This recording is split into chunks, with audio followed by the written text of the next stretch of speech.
Good morning, students. Welcome you all once again in the virtual coaching class organized by Board of Studies of ICAI.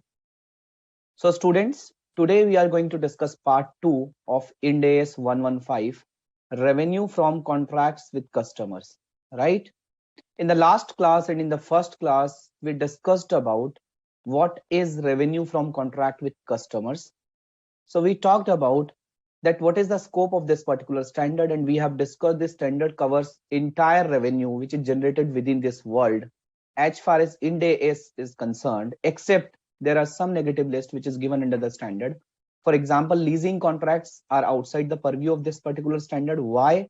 Because of Ind AS 116. So a separate standard is there. Insurance contracts, of course, it is under Ind AS 104. Financial instruments, Ind AS 109, which you have already covered. Non-monetary exchange between the entities in the same line of business. And remember, I have taken an example of Louis Philippe outlet. So there are two Louis Philippe outlet and they are just selling their garments to each other. Okay. So it will tend to amount to a artificial revenue or increase in revenue. And that is why this kind of transaction is outside the scope of this particular standard. And some transactions like a holding has invested in the subsidiary, an investor has invested in the associate, or let's say a venturer has invested in the joint venture, or a shareholder has invested in a company and due to that he is getting a dividend interest. So whatever in whatever form, that is outside the purview of this particular standard. And remember, in the last class we have discussed 5-step model with the help of an helicopter with the help of an example, and that example provides you the entire helicopter view of this Ind AS 115. And just think about anything in your life. For example, if a company is selling a goods to a customer, the first thing which comes into play, is it a contract with the customer? Okay. When I am saying a contract, for example, if you're going for a grocery shop, okay, and you are buying a grocery, then as an auditor or as an accountant, the question will arise into your mind that a person who is buying a grocery, or for example, you are buying a grocery, whether you are customer. So of course, the objective or the business of that grocery shopkeeper is to sell grocery. That is his bread and butter, right? So he is selling grocery in the ordinary course of its business, and you are buying a grocery, you are paying a consideration, and hence there is a contract with the customer. Okay. For example, if he has sold some food materials, okay, some food groceries, and that food grocery is not up to a hygiene level, and when you consume it you will get ill. Okay. So in that case, even you can knock the door of consumer court again and you can sue that shopkeeper. So that is a different case, that the shopkeeper will get these things reimbursed from the manufacturer or let's say dealer. Okay, so that's a different story. But the thing is, when I'm saying identification of contract, it does not mean that you are going to buy a Maggie of rupees of let's say 11 or 12 rupees and you will sign a contract with the shopkeeper. So that is not the case. If you are buying something in the ordinary course of business and you are paying a consideration, in that case you are entitled to the general benefit or the benefit as per the business customary practices, that yes, this item, this product will meet its requirement of which it is expected to, right? For example, I am teaching you, so there should not be any contract where I will tell you that I'll make you, or whatever I'll teach you, that should be a correct one. Okay, so this example or this statement is not required to be written. So this is an underlying assumption that if I am teaching you Ind AS 115, I am well capable of teaching you Ind AS 115. I am well versed with the concept of Ind AS 115, and whatever I am teaching you, you can learn that and you can apply that in your examination as well. Okay, understood, students? So when I am saying contract, it does not mean that you have to sign a piece of paper. For buying a 12 rupees of Maggie, you have to spend 100 rupees in a contract document. Understood? I think you guys have understood this. So when the word contract says, it does not mean a written contract only. It could be an oral contract, it could be implied contract, it could be express contract, it could be a written contract. Okay. So the first step was identify the contract with the customer. So first thing is contract. Okay. The second one is identify the performance obligation in the contract. So the second thing arises, what is the performance obligation? What is the promise which a vendor, a supplier, a manufacturer, or a dealer, or a shopkeeper is promising to provide to the customer. So in my example, in a very layman example, it's a Maggie which a shopkeeper is providing you, which a shopkeeper is selling you. Okay. So identify the performance obligation in the contract. So what are the promises which is required to be delivered by the seller or by the shopkeeper, right? So we need to identify the performance obligation in the contract, right? Then the third thing arises. So we understood there is a contract between the customer and the party. We understood that identification of performance obligation is very important. Then the third thing arises, what needs to be paid? As simple as that. You will ask, no, what is the price of this Maggie, right? So then what is the transaction price? Understood? What is the transaction price? So at what value that these performance obligation has to be delivered to the customer? The fourth one is allocation of transaction price to the performance obligation. And I'll take a real life example here just to make you guys understood this thing. For example, you are going to a grocery shop and your mother has told you just buy 1 kg of rice, 1 kg of sugar, and let's say two packet of Maggie, right? You went to the shop and you ordered these three products, and the shopkeeper has told you that this entire three product cost rupees 200, right? And you are a commerce student, so you'll ask how this 200 rupees have been arrived, right? You will ask, na, how this 200 rupees have been arrived. So why you're asking for 200 rupees? Then he'll tell you that out of this 200 rupees, 100 rupees pertains to rice, okay, 80 rupees pertains to sugar, and 20 rupees pertains to Maggie, right? What does it mean? The entire transaction price is 200 rupees, but he is allocating this transaction price to the different performance obligation. What are the different performance obligation? Rice is a different performance obligation, sugar is a different performance obligation, and Maggie is a different performance obligation, right? So these three goods are different goods. These three goods are distinct goods. These three goods have a different utility, different consumption advantage, right? So then we discussed allocation of transaction price to the performance obligation. And remember this helicopter view example, air condition, installation, stabilizer, maintenance service, right? So this performance, different performance obligations, price you needs to be identified, you need to allocate, and you need to recognize revenue when each performance obligation is satisfied. So my dear friends, if I'll relate step 2 to step 5, step 1 was an entry step. When a contract will come under the bucket of Ind AS 115, so at the inception the entity has to see, is it a contract with the customer? Answer comes out as yes.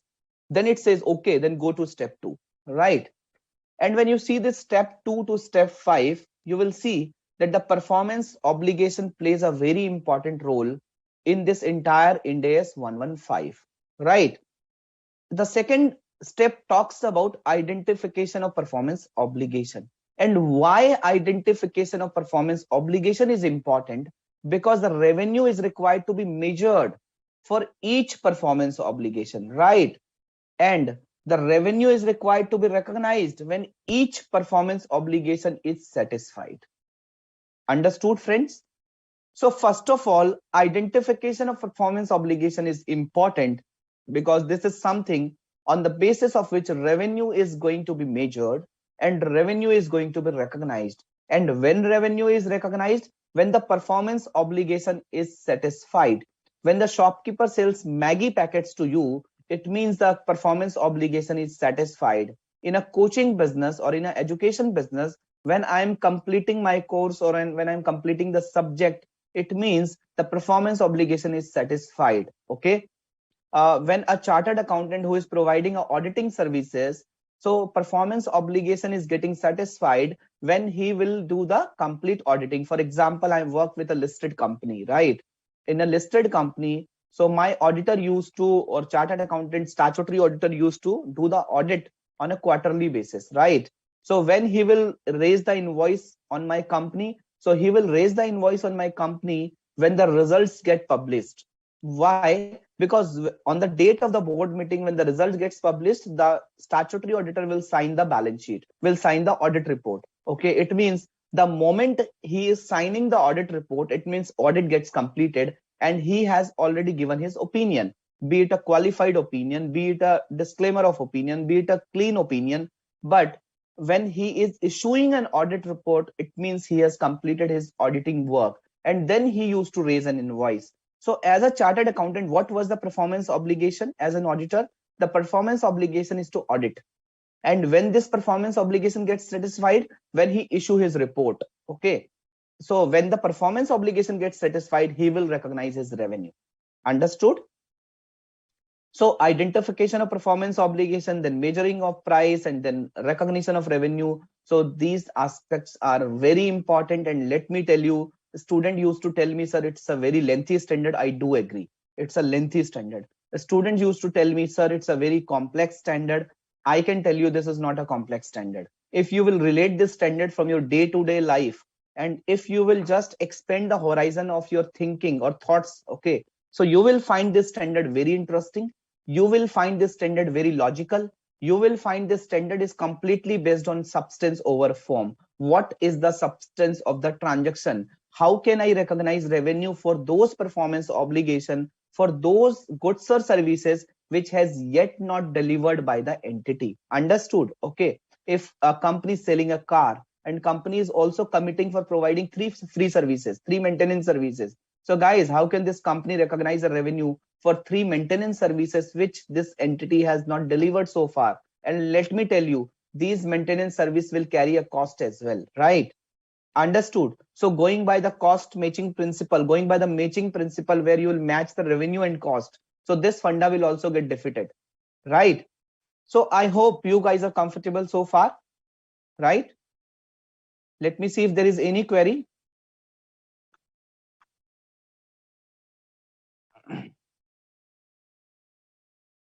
Sairam is asking, sir, in AS9 there is transferring the risk and reward, that's time revenue will be recognized. Same thing is also applicable in Ind AS 115. So Sairam, Ind AS 115 not only talks about risk and reward, it talks about transfer of control. And control is something which is much beyond than risk and reward, right? So the same thing is not there, okay? Whatever in AS9 was there, same thing is not there. So there are detailed, and Ind AS 115 is more subjective, and there are detailed parameters which needs to be seen in Ind AS 115. It's not a simple risk and reward, right? Yes, Tanushree, this presentation will be uploaded today in the BOS portal. I'll share these presentations today. Yeah. So guys, any other queries from the day one of the session? Of course, those who have not attended this session live, they must have gone through the YouTube video of this particular session. And if they are live today and they are attending this session on a real-time basis, if they have any query, they can raise this query on this query portal. I'll of course happy to answer those queries. So guys, let's quickly move then. So in the first step, we discussed that there are 5 conditions which needs to be satisfied for identification of contract with customer. Like this contract should be approved. Okay, each party's rights are identifiable. Each party's payment terms are identifiable. The contract should have a commercial substance, and it is probable that the entity will receive the consideration. Okay, so revenue, or let's say revenue, needs to be recognized to the extent that the consideration is probable. If the consideration is not probable, of course, revenue is not required to be recognized, and the entity has to wait till the time the consideration becomes probable, right? So we discussed about these examples. I'm not repeating these examples in this video. And of course, this video, the first part video, is available on YouTube. You can go through with that video as many as time as you want. Okay. So then we discussed when the different contracts can be combined, and we discussed that if the contract is happening with the same customer or the related parties of the customer, if it is happening with at the same time or nearly the same time with the same parties, of course, 2 contracts are combined if any of the criteria is met. For example, the contracts are negotiated as a single commercial package. For example, when you go to buy a car, so the car dealer will say, if you will buy these accessories along with the car, so we will give you 50% discount. But if you'll come after 1 month, of course, it will be at this XXX price, right? For example, when you buy an insurance with a flight ticket, it says that if you buy an insurance with a flight ticket, of course this insurance will get cheaper, and let's say you will get this insurance at 30%, right? But if you go to the other vendor and ask for insurance, so it will cost you, let's say, 100 rupees, and here it is costing you 30 rupees.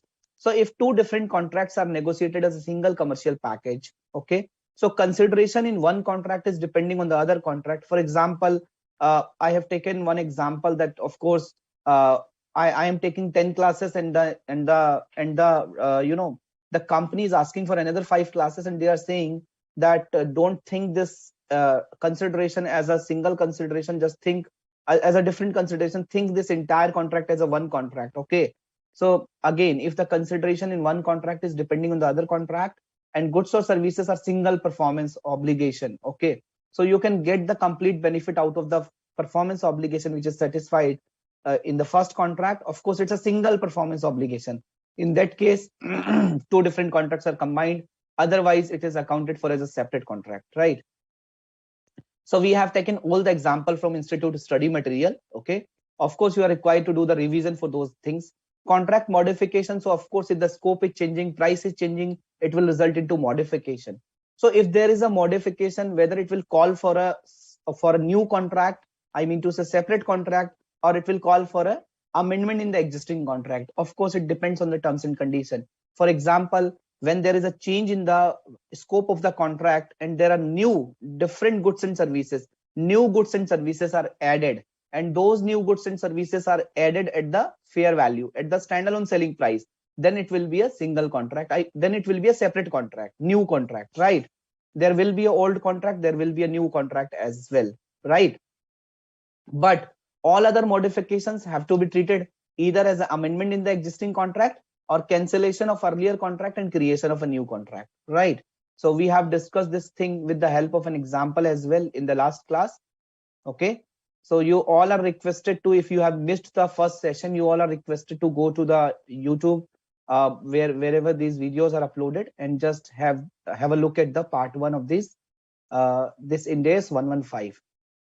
So now moving to the second step, identification of performance obligation. So guys, identification of performance obligation, as I have told you, it is a very, very, very critical and very important step. Okay. Yeah. Let me, before starting this part, let me look at the query box as well. If any participant has any query, then I'll take that. Otherwise, I'll move on. So Jay is asking single commercial objective versus single performance obligation. So Jay, generally it is interrelated. When there is a single commercial objective, okay.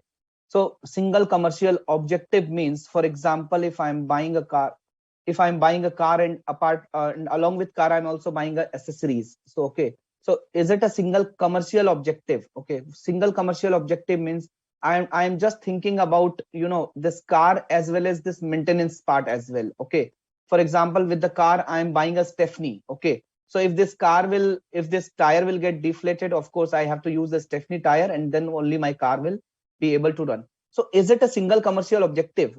I mean to say, whether the vendor, shopkeeper, seller, or let's say buyer is thinking that, of course, I have to see in these two different things as a single thing, right? Whenever I'll sell this particular thing, particular product, so I'll sell these product as well, and these are sellable along with those products, right?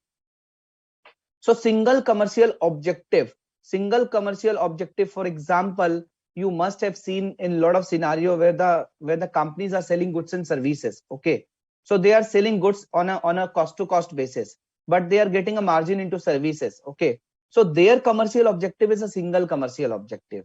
They are thinking that, okay, I'm not earning anything out of selling of goods, but I'm earning money, I'm making money from providing of services. So I am looking this thing as a single commercial objective. What is my single commercial objective, right? So you have to see from that perspective that it should be have a single commercial objective.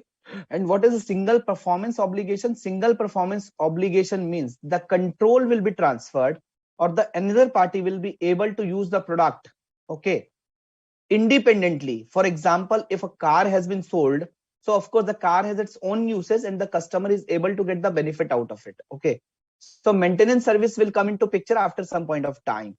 So these two are different performance obligation. So performance obligation could be different, okay, but the commercial objective is altogether a different thing, right? It could be interrelated, but it is a different thing. Single commercial objective and single performance obligation, right? Is it clear, Jay?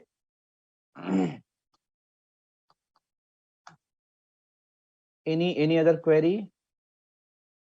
Yeah, let's move on.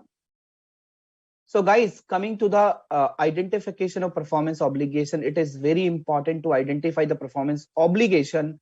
Performance obligation are the different goods and services. In the standard, the word uses distinct. Don't get confused with the word distinct. Distinct means different goods or services. When I can say that a different goods and services, and again, once again, I'm trying to explain you. For example, I'm having a mobile phone, okay, and let's say I'm having three mobile phones, okay. So you are saying, sir, these three mobile phones are not different goods and services, different goods. I can say that these three mobile phones are the three different goods, okay? Because these three different why these three mobile phones are different? You cannot say that, sir, these are the same. Let's say OnePlus mobile phone, and this should be the same mobile phone. Oh, of course, these are same as far as nature is concerned. As far as features are concerned, these are the same mobile phone, but every mobile phone can be used differently by different person, and every mobile phone has its own consumption, own usage, own benefit, okay. So when I say distinct means different. When I say different means that product or service, that goods or service is able to contribute individually, okay, understood. So it should be a different goods or services. For example, I have ordered 100 refrigerators from LG. Okay. So for LG, these 100 refrigerators are 100 performance obligation. Each refrigerator has its own usage independently. Okay. And out of this 100 refrigerators, if two refrigerators got damaged, the entire stock of 100 will not come to the godown. Only two refrigerator will come for replacement. Right. So what is the performance obligation? A performance obligation is a distinct goods or services. Coming to the second example, Amazon, you are buying a product from the Amazon. Okay, when Amazon will recognize the revenue, so of course, when Amazon will recognize the revenue and the performance obligation gets satisfied. Now the question come into picture. Sir, what is the performance obligation for Amazon? Right. So you are buying a refrigerator for Amazon. So what do you think? When Amazon will recognize the revenue? When Amazon will ship, or when the Amazon will send the refrigerator to the customer, and it will take 15 days to reach at the customer place. So when this refrigerator moves from the Amazon's godown or the dealer's godown, can Amazon recognize the revenue? Whether the performance obligation of Amazon is only to only to remove this refrigerator, or to send this refrigerator, to ship this refrigerator from their godown. Yeah.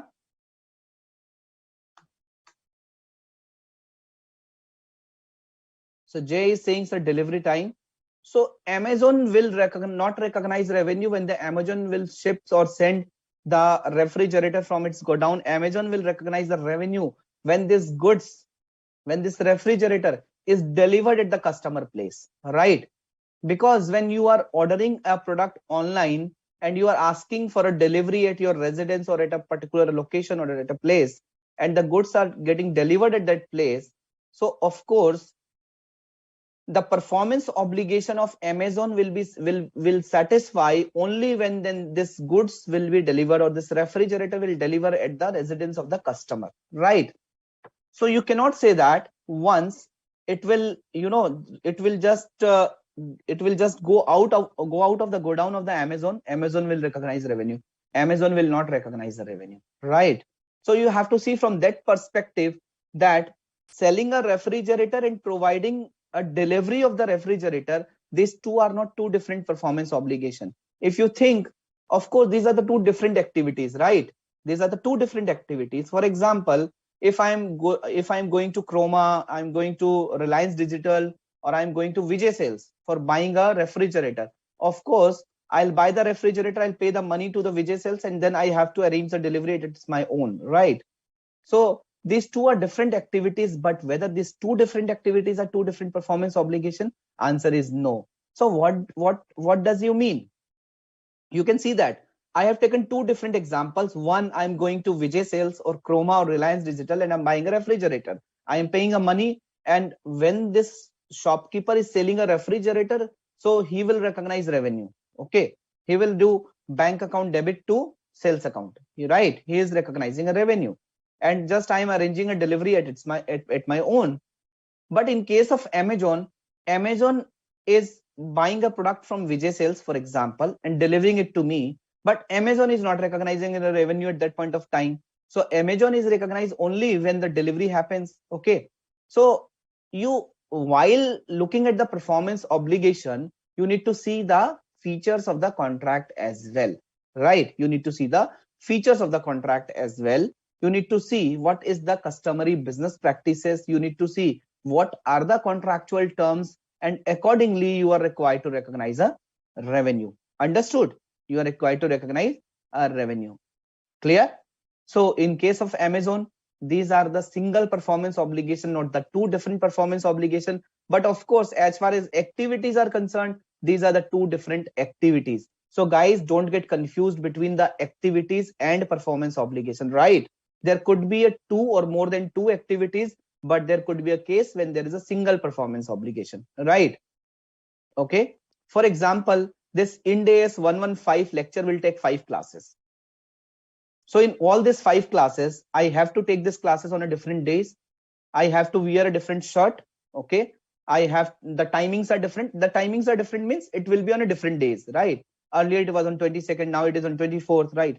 So I have to sit, I have to deliver, I have to speak 3 hours on a 5 different days. So as far as activity is concerned, so I have to run through these 5 activities, 5 days activities, right?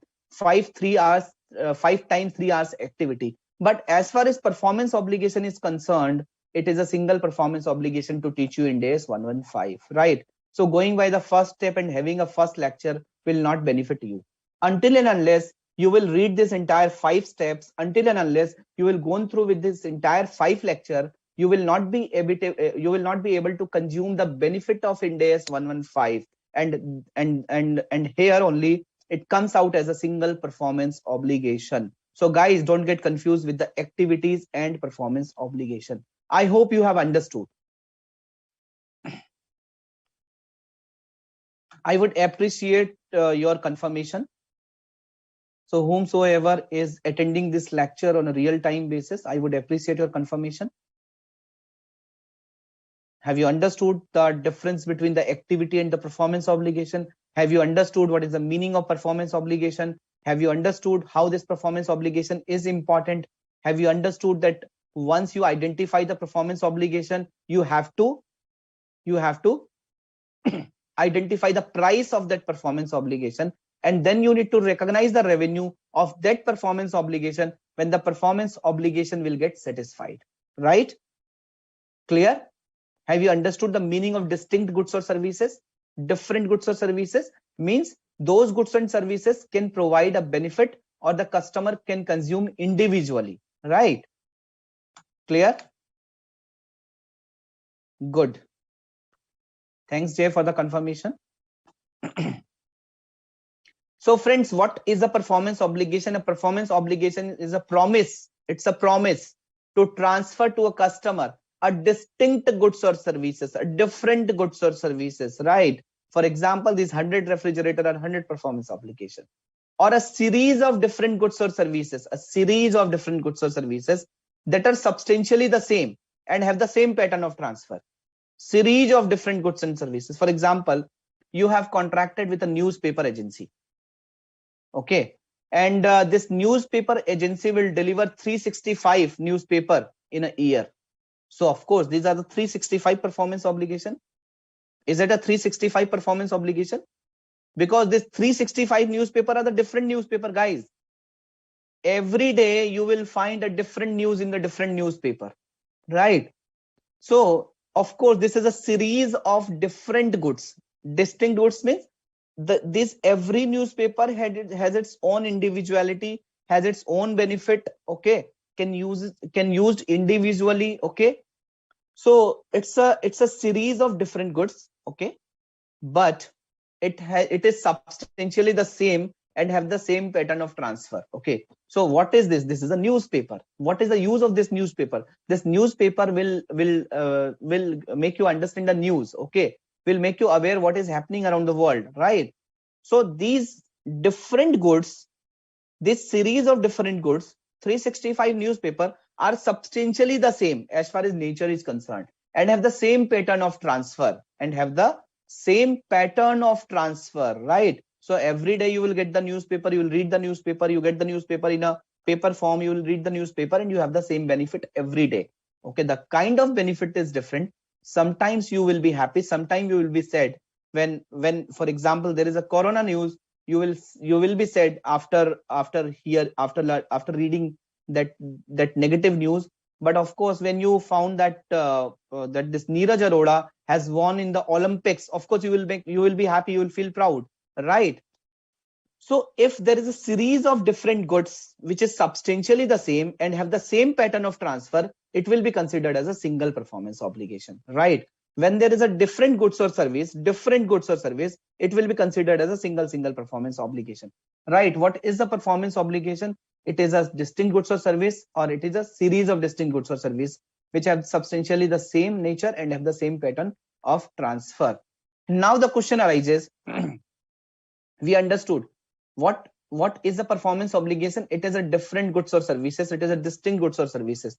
Now the question arises, when these goods and services is considered as a distinct goods or services, I mean to say, when this performance obligation is considered as a single performance obligation, as a different performance obligation. Okay, for example, this in the example of air condition, in the example of installation, in the example of let's say maintenance, in the example of stabilizer, when when this when this entire performance obligation has to be splitted into four performance obligation, we are saying there are four promises. It means we are saying that there are four distinct goods or services. So when the performance obligation are said as a distinct performance obligation, as a distinct goods or services, when it is said to as a distinct performance obligation, distinct goods or services, right?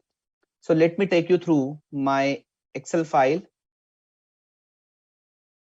and I hope my Excel file is visible to everyone, guys. I hope it is visible to everyone.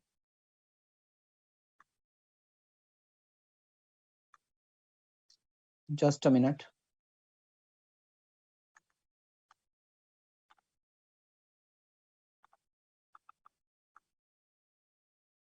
Let me share my Excel file once again. I think there is a problem.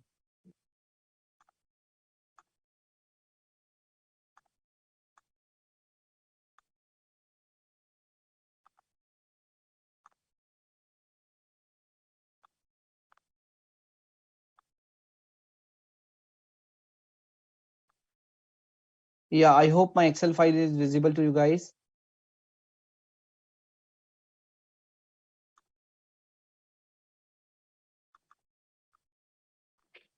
Step 2.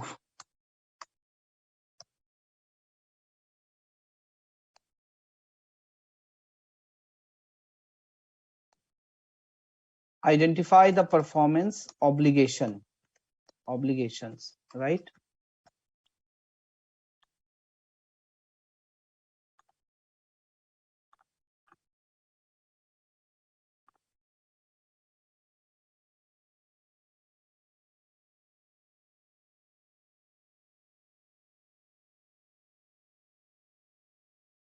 I hope my Excel file is visible to everyone.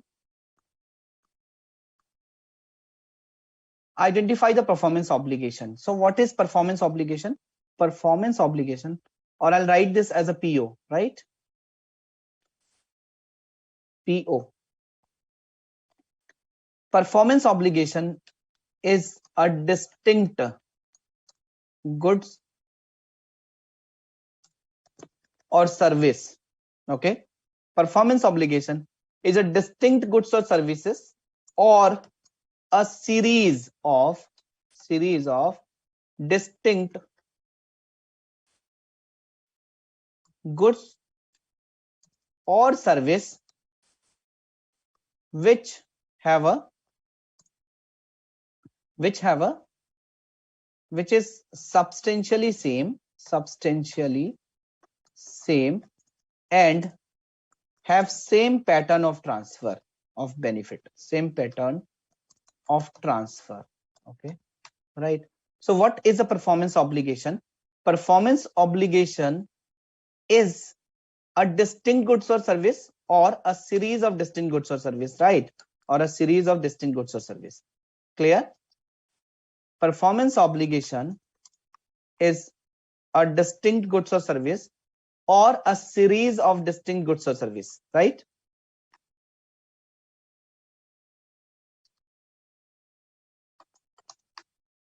So this is the performance obligation. Now the question arises, when goods and service are considered as distinct,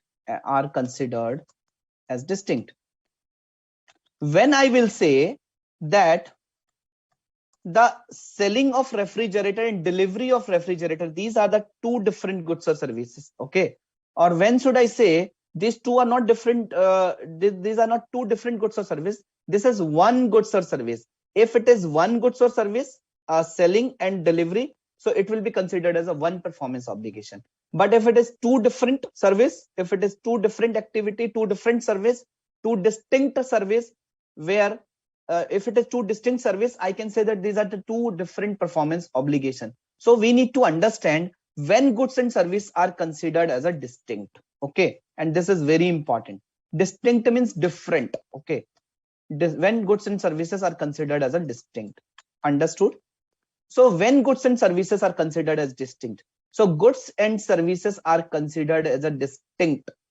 Goods and services are considered as a distinct where customer can get the benefit of the goods and services at their own or with the help of readily available resources, right?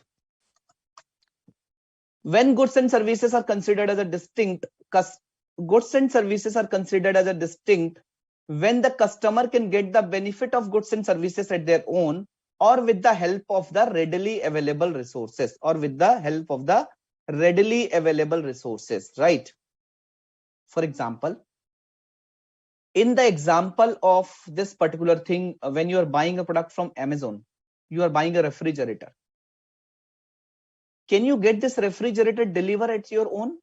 Can you get this refrigerator delivered at your own while buying a refrigerator through Amazon?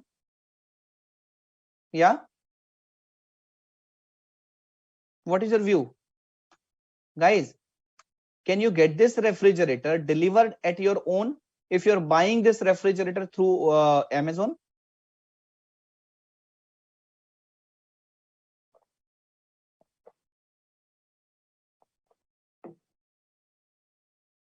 Is it possible? Jay, is it possible? Sairam, Tanushri, Thota, is it possible? It is not possible. You can not get the delivery at your own because you're not aware from where this refrigerator is coming from. Is it from, let's say you are sitting in Delhi, is it coming from Maharashtra, is it coming from Nagpur, okay, is it coming from Meerut? So you are not able to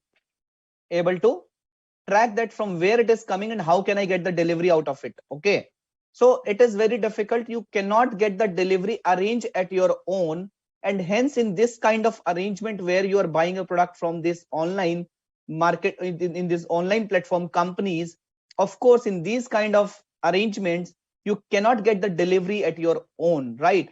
And hence you cannot say that, when I'm talking from the Amazon perspective, Amazon cannot say that the customer can get the benefit of these goods and services, I mean to say this refrigerator, this Samsung refrigerator at their own. Okay, so it means until and unless myself as a Amazon will not deliver this refrigerator at the residence of the customer, he will not be able to get the benefit. Okay, he will not be able to get the benefit at his own or with the help of the readily available resources, he will not get the benefit out of it. Understood? sir, can you just extend this example to make this thing uh, help understand? Yeah. So I understood that that is why selling a refrigerator and delivering a refrigerator, although there are two activities, but there are not two performance obligation. These two activities are not distinct from the 115 perspective. Okay, why? Because until and unless these goods are getting delivered, the customer cannot get the benefit even at their own or with the help of readily available resources.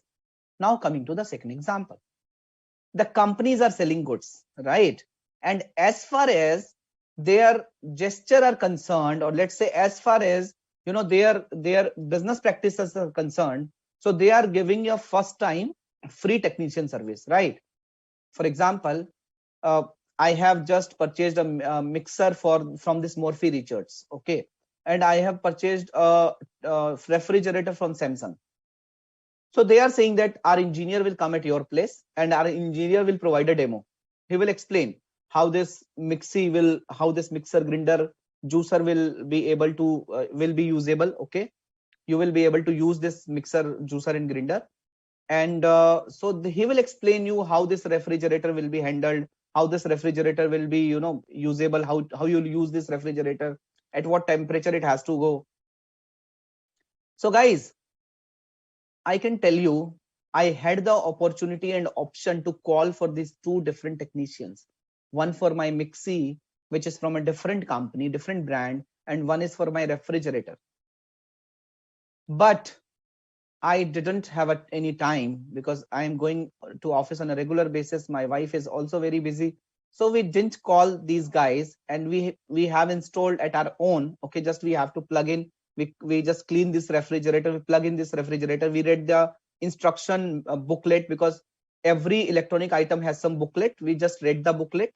Just see the video on the YouTube how to install Samsung SX200 plus refrigerator, and we have just read the that video on YouTube and just read the book, and we did the installation, and we are happy with the refrigerator as well as mixie, right? So what does it mean? Now I'm elaborating my example and Amazon example. Now Amazon is selling refrigerator, right? Providing delivery, and also providing demo service. Yeah, so Amazon will arrange demo service as well. So guys, these are three different activities. Now tell me, how many performance obligation are there? So you have told me that, sir, till the time Amazon will not deliver this product, Amazon will not recognize revenue.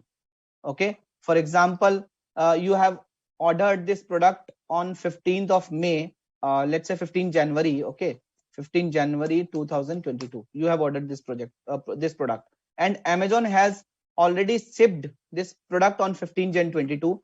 The delivery happens on 22nd Jan 22, okay, and this demo service was arranged on 15th February 22.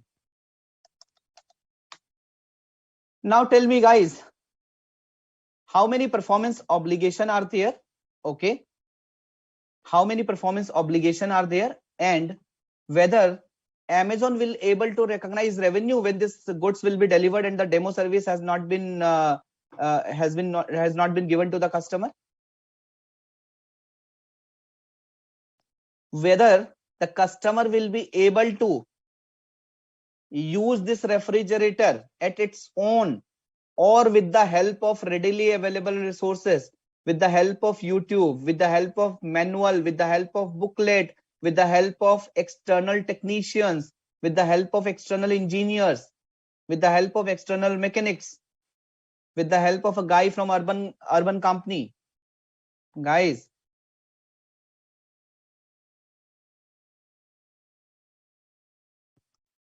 yes,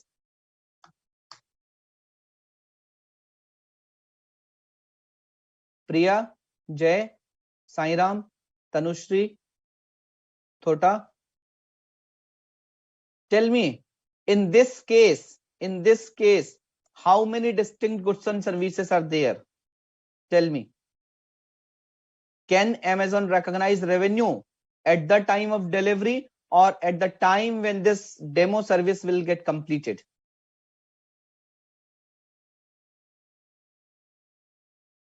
Guys, I'm waiting for the answer. Okay, so Jay is saying 2 performance obligation. Priya is saying recognize revenue on 22nd January 22. Okay, Utkarsh is saying, sir, when this delivery happen, so the customer can get the benefit of this refrigerator even at their own or with the help of the readily available resources. You are right. All of you are right. Yes. So in this case, this is one performance obligation and the another one is just, it is just a formality. Okay.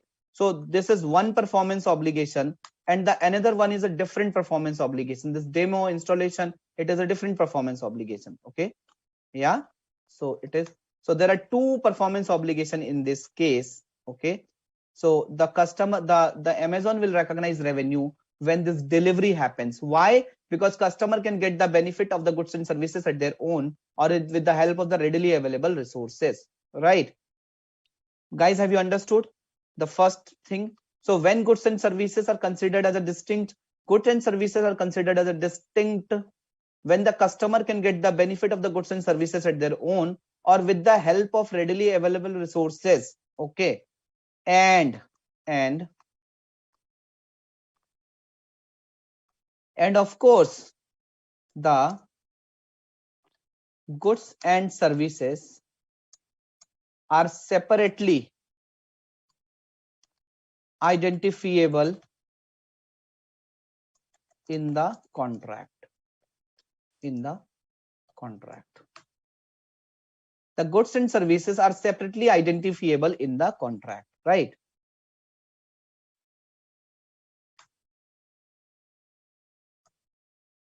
The goods and services are separately identifiable in the contract. What does it mean? What does it mean? So goods and services are separately identifiable in the contract if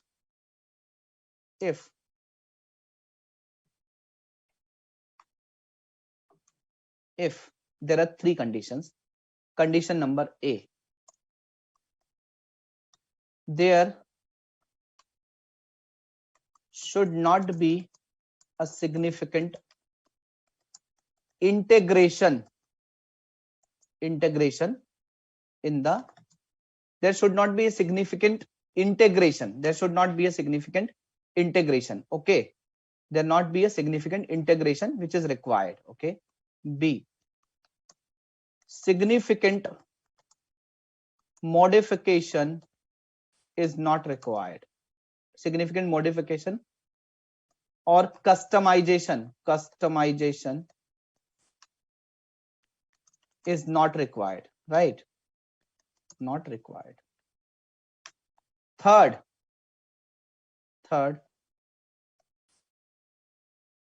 the activities should not be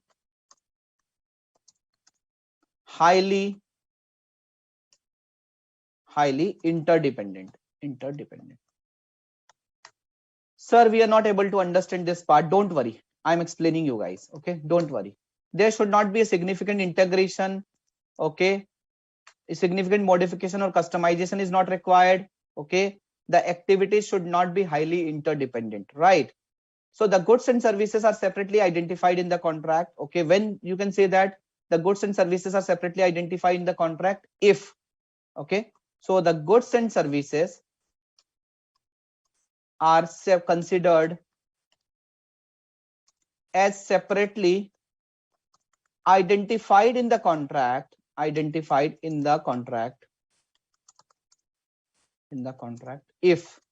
okay, what if there should not be a significant integration which is required or significant modification or customization is not required or the activities should not be a highly interdependent.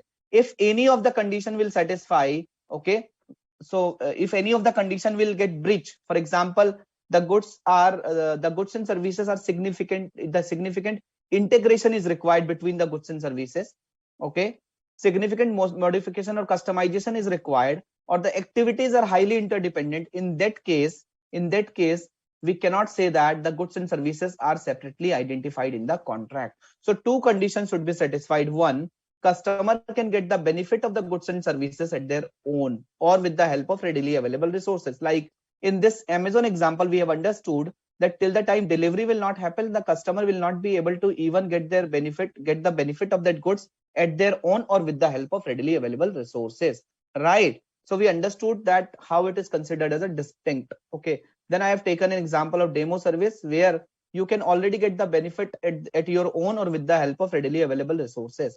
But so this is at a goods and services level. Okay, so two conditions you need to see from the contract perspective, just to need to see that how many performance obligation are there. So you need to see from the two perspective. One is at goods at goods or services level. Okay, at goods or services level. The second is at contract level. Okay, so whether this goods and services are different performance obligation are there at contract level as well. Okay, so now I am elaborating my example again. So you are buying a laptop from the Amazon. Okay, you are buying a laptop from Amazon. So while buying a laptop from Amazon, you have just you have so in Amazon, so there is a feature that you can opt for the spare parts. You can opt for the parts which you want to install in your computer or laptop, right? For example, you are saying that I want a motherboard of, let's say, I want a motherboard of Microsoft, for example. I need a processor of AMD 7 Ryzen. Okay, so you are saying that, okay, I need mic which has to be installed in this laptop for a Boya mic. So you want a mic of Boya. You want a camera of, let's say, which is that camera company. You want a camera of this Hazelnut. Okay, you are saying that I want a camera of Hazelnut. I want a Boya mic. I want a Ryzen processor. I want this CPU, this mic, this processor. Okay, so you are asking for different product, and these different products are sellable in the market, right? So what Amazon is doing, Amazon is delivering these products differently to at your place, right? And you have bought a laptop. Okay, so Amazon engineer will come and he will install all these parts. He will assemble these parts to make a laptop, right? So you want a LCD screen, you want a touch screen. Okay, you want a rugged kind of body. So you have just asked for different material, okay, for this particular laptop. And Amazon is delivering these products from different brands to at your place. And after that, an engineer will assemble all these parts to make this laptop as one laptop, right? Now the question arises, sir, these goods are different goods, right? A motherboard, a processor, a mic, a camera, a screen, a body. These are the different goods because these are delivered by the different supplier, different brands, and Amazon is delivering these goods to you. Now the question is arise, sir, if I'll get all these goods and services, can I get this laptop assembled from outside? Answer is yes. Okay. Now the question arises, you have bought a laptop from Amazon, okay, and you have just expressed your willingness that I need these kind of material to be installed or assembled in my laptop. So at a goods or service level, of course, this customer can get the benefit of goods and service at their own or with the help of readily available resources.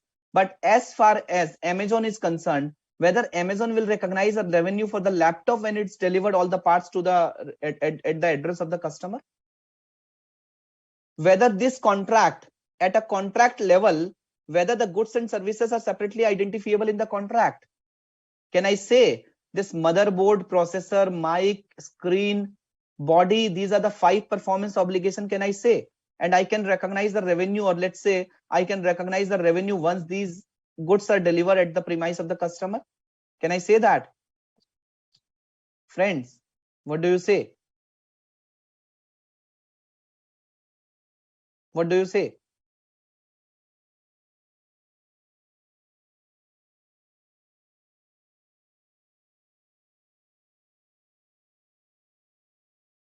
What do you say, my friend?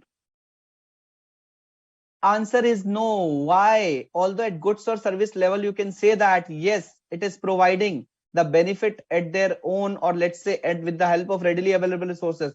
But at contract level, the goods and services are not separately identifiable in the contract. Why? Because this thing needs a high level of integration. Okay. So this assembling,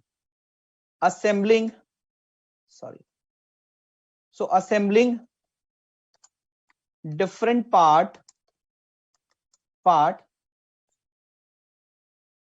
will need high level of integration. Okay, will need high level of integration for making it as a laptop. Okay, as a laptop. And the customer expectation is not to buy these parts, but a laptop which is having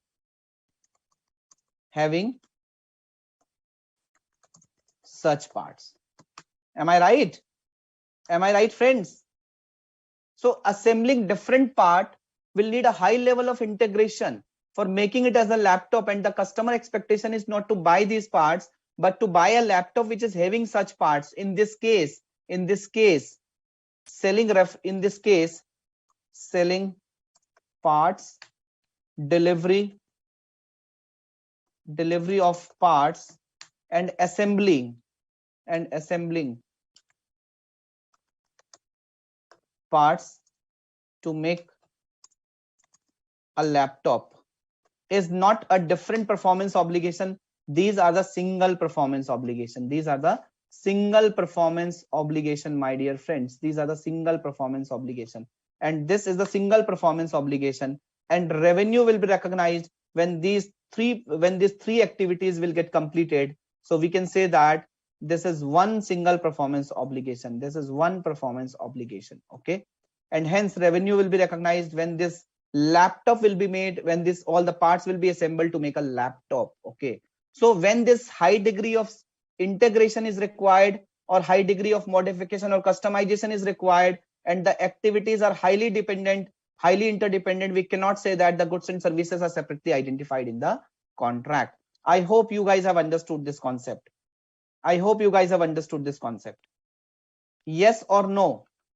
Guys, yes or no? We'll have a lot of practical example where we will discuss the example from institute study material, or there is an example at my own. Okay.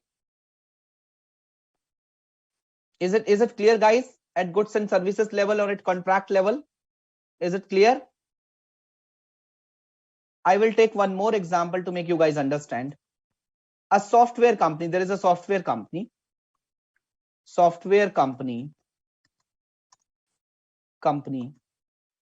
is selling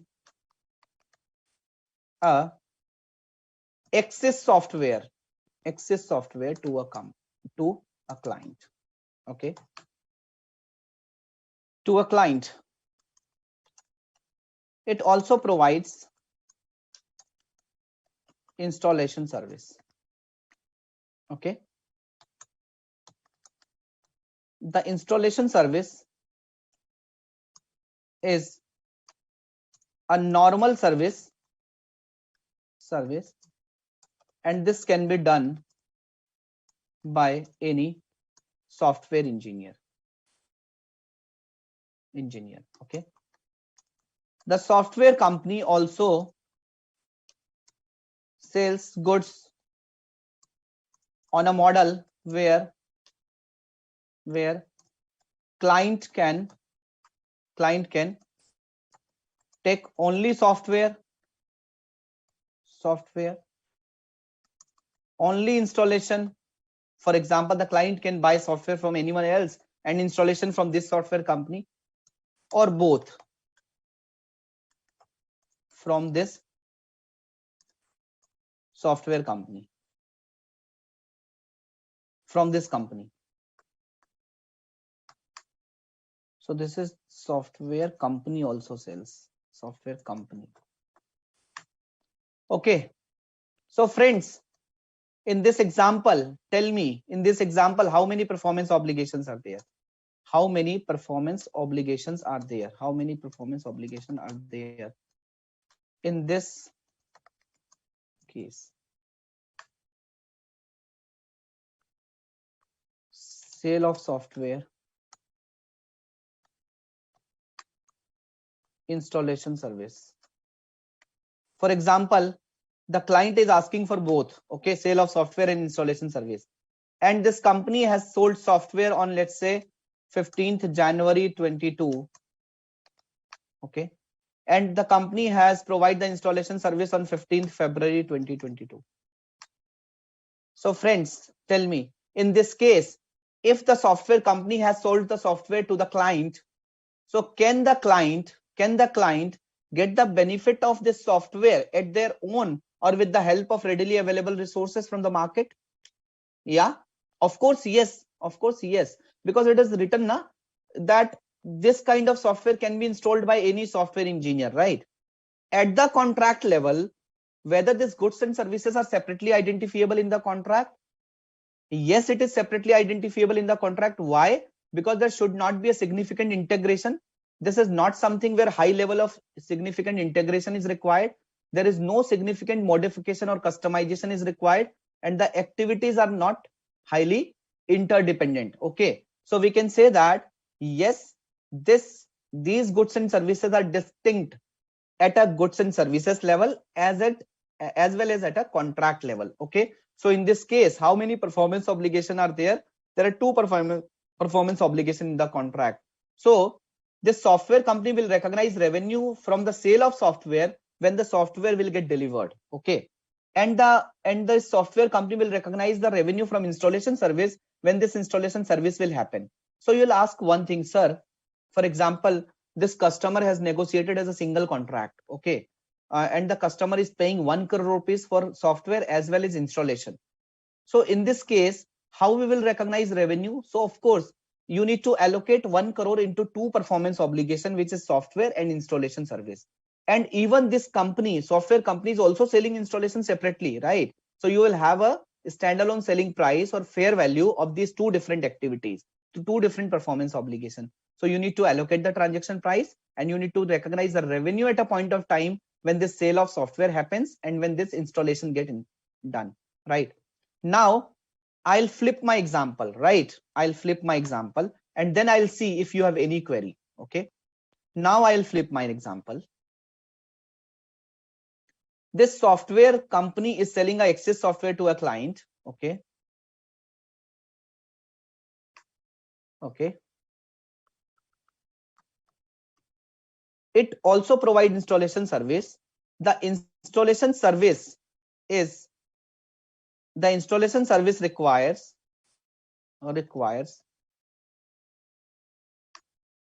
high degree of customization,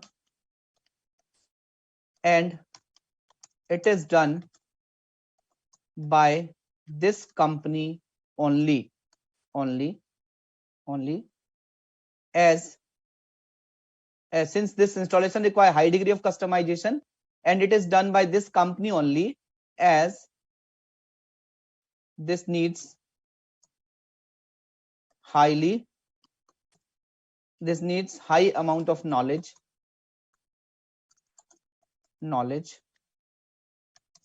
about this software as well, okay.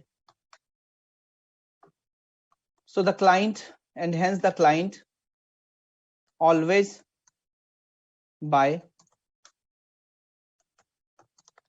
the product and installation from this company only, right? So friends, in this case, tell me, in this case, how many performance obligation are there? In this case, how many performance obligation are there? Tell me, in this case, how many performance obligation are there?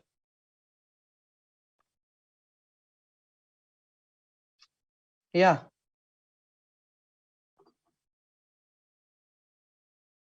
See, in this case, if you see from the context of the contract, of course, this require high degree of customization. Okay. And the person or the engineer or the company who has manufactured this software, who has developed this software, they can only be able to install it because it requires high degree of customization or integration. Okay.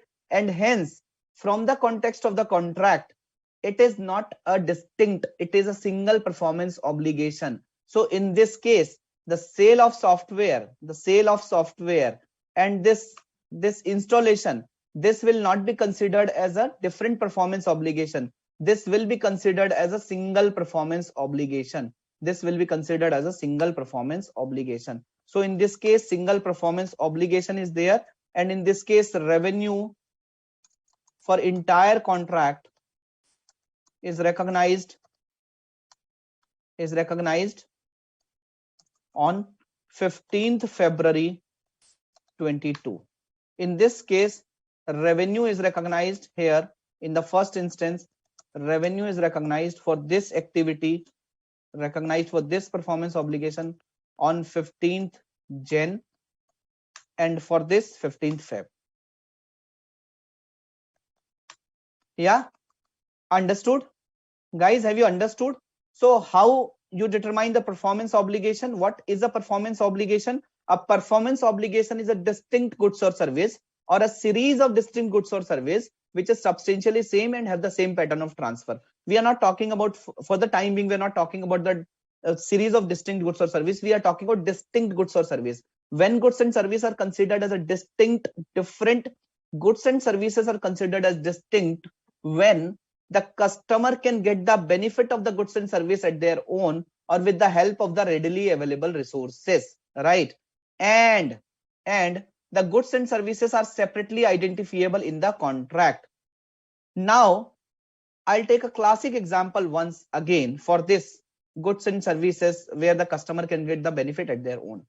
For example, I have written a book, right? And this book is on the financial reporting. I'm just taking an example.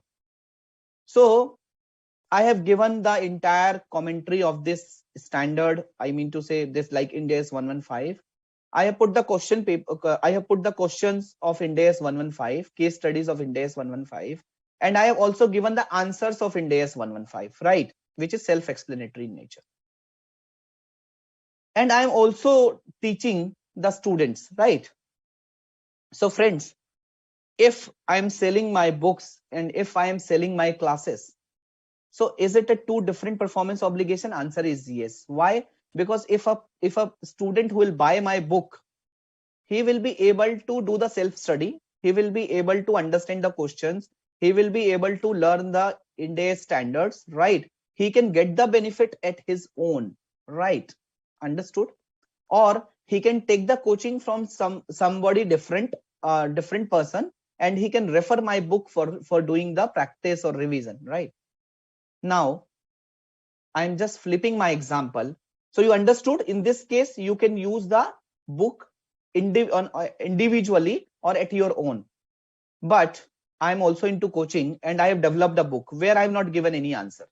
Okay, where I've not given any answer. And I used to explain my answers, or at times I used to explain the question. Okay, because for example, I have just in some questions I have just given 4 or 5 lines, and then I have given ... Okay, so that will be explained in the examination. So I am expecting when teacher, that will be explained in the classes. Okay, so I am expecting when student will come to my class, of course they'll open the book, and in this book they will complete this fill in the blanks ... and they will write down the solution as well. So students, in this example, are you able to get the benefit out of that book at your own or from the different teacher? Answer is no. You will get the benefit of that book only when you get the classes from me, right? Understood? So in this case, you cannot get the benefit out of the book at your own or from the different teacher. So in this case, selling a book and selling my classes, these are not two different performance obligation. These are the single performance obligation. Understood, guys? Students, have you understood this? So of course, for looking at where the goods and services are distinct different. You have to look at a goods or services level as well as at a contract level, right? Whether individually the goods and services are able to provide you the benefit. If answer is yes, you need to see at a contract level. Okay, whether at a contract level the goods and services are not highly interdependent, not require a high degree of customization or modification, it will not require a significant integration. So of course in this case you can say that, okay, at a contract level also these goods and services are separately identifiable. Okay, but if the goods and services are not able to provide the benefit at their own, of course you are not required to go to the step 2, okay, at contract level, right? So it has to be satisfied both these things. Understood? Like in case of high machinery companies, for example, Jindal Steel and Power has purchased it's one of the plate mill from the telco China. Okay, in the case of high machinery companies, so what these companies are doing, like Otis elevator. So you must have seen the Otis elevator in your mall or let's say in your office complex, right? So do you think this entire elevator is coming as a one elevator? Do you think that it is loaded into the truck and it reaches to the mall or let's say commercial houses? Answer is no. The different parts of elevator was delivered to the customer place, and after that the Otis engineer will come and the engineer will assemble this part and it make this elevator as one elevator or lift. Okay, so the question arises whether this company will recognize the revenue when they deliver the different parts at the customer place, or the revenue will be recognized when these parts are installed and they will make this as a one elevator, and when they will test that yes, this elevator is moving, right?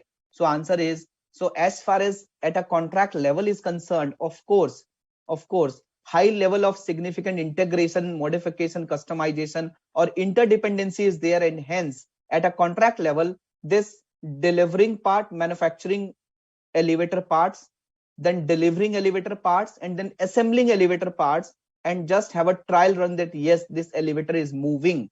Okay, so once this will happen, then only this company will be able to recognize a revenue, and hence at a contract level these three different goods and services are not different, not distinct. This is a single goods and services, and hence it is a single performance obligation, and revenue is recognized when this assembling will happen and the lift will move on, right? So guys, I have taken enough examples, and I think that you guys have understood the meaning of this distinct performance obligation, right?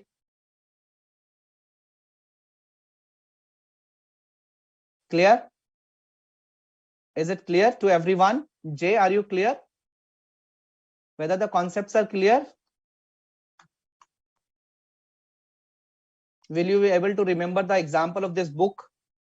Yeah, when I'm selling a book where everything is written, and I'm selling a book where reference to my classes are there, answer is not there, even some of the questions are also incomplete, because I'm expecting that these questions will get completed in my class only, right?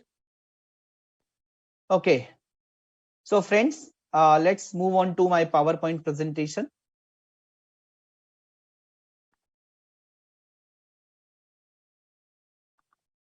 Yeah, so I told you that how will you identify that the goods and services are distinct? Of course, you need to see whether the goods and services are distinct at their individual level. I mean to say at goods and services level. Okay, so if the customer can get the benefit of the individual goods or service at its own, or with the help of readily available resources, like in case of the classic case is air condition.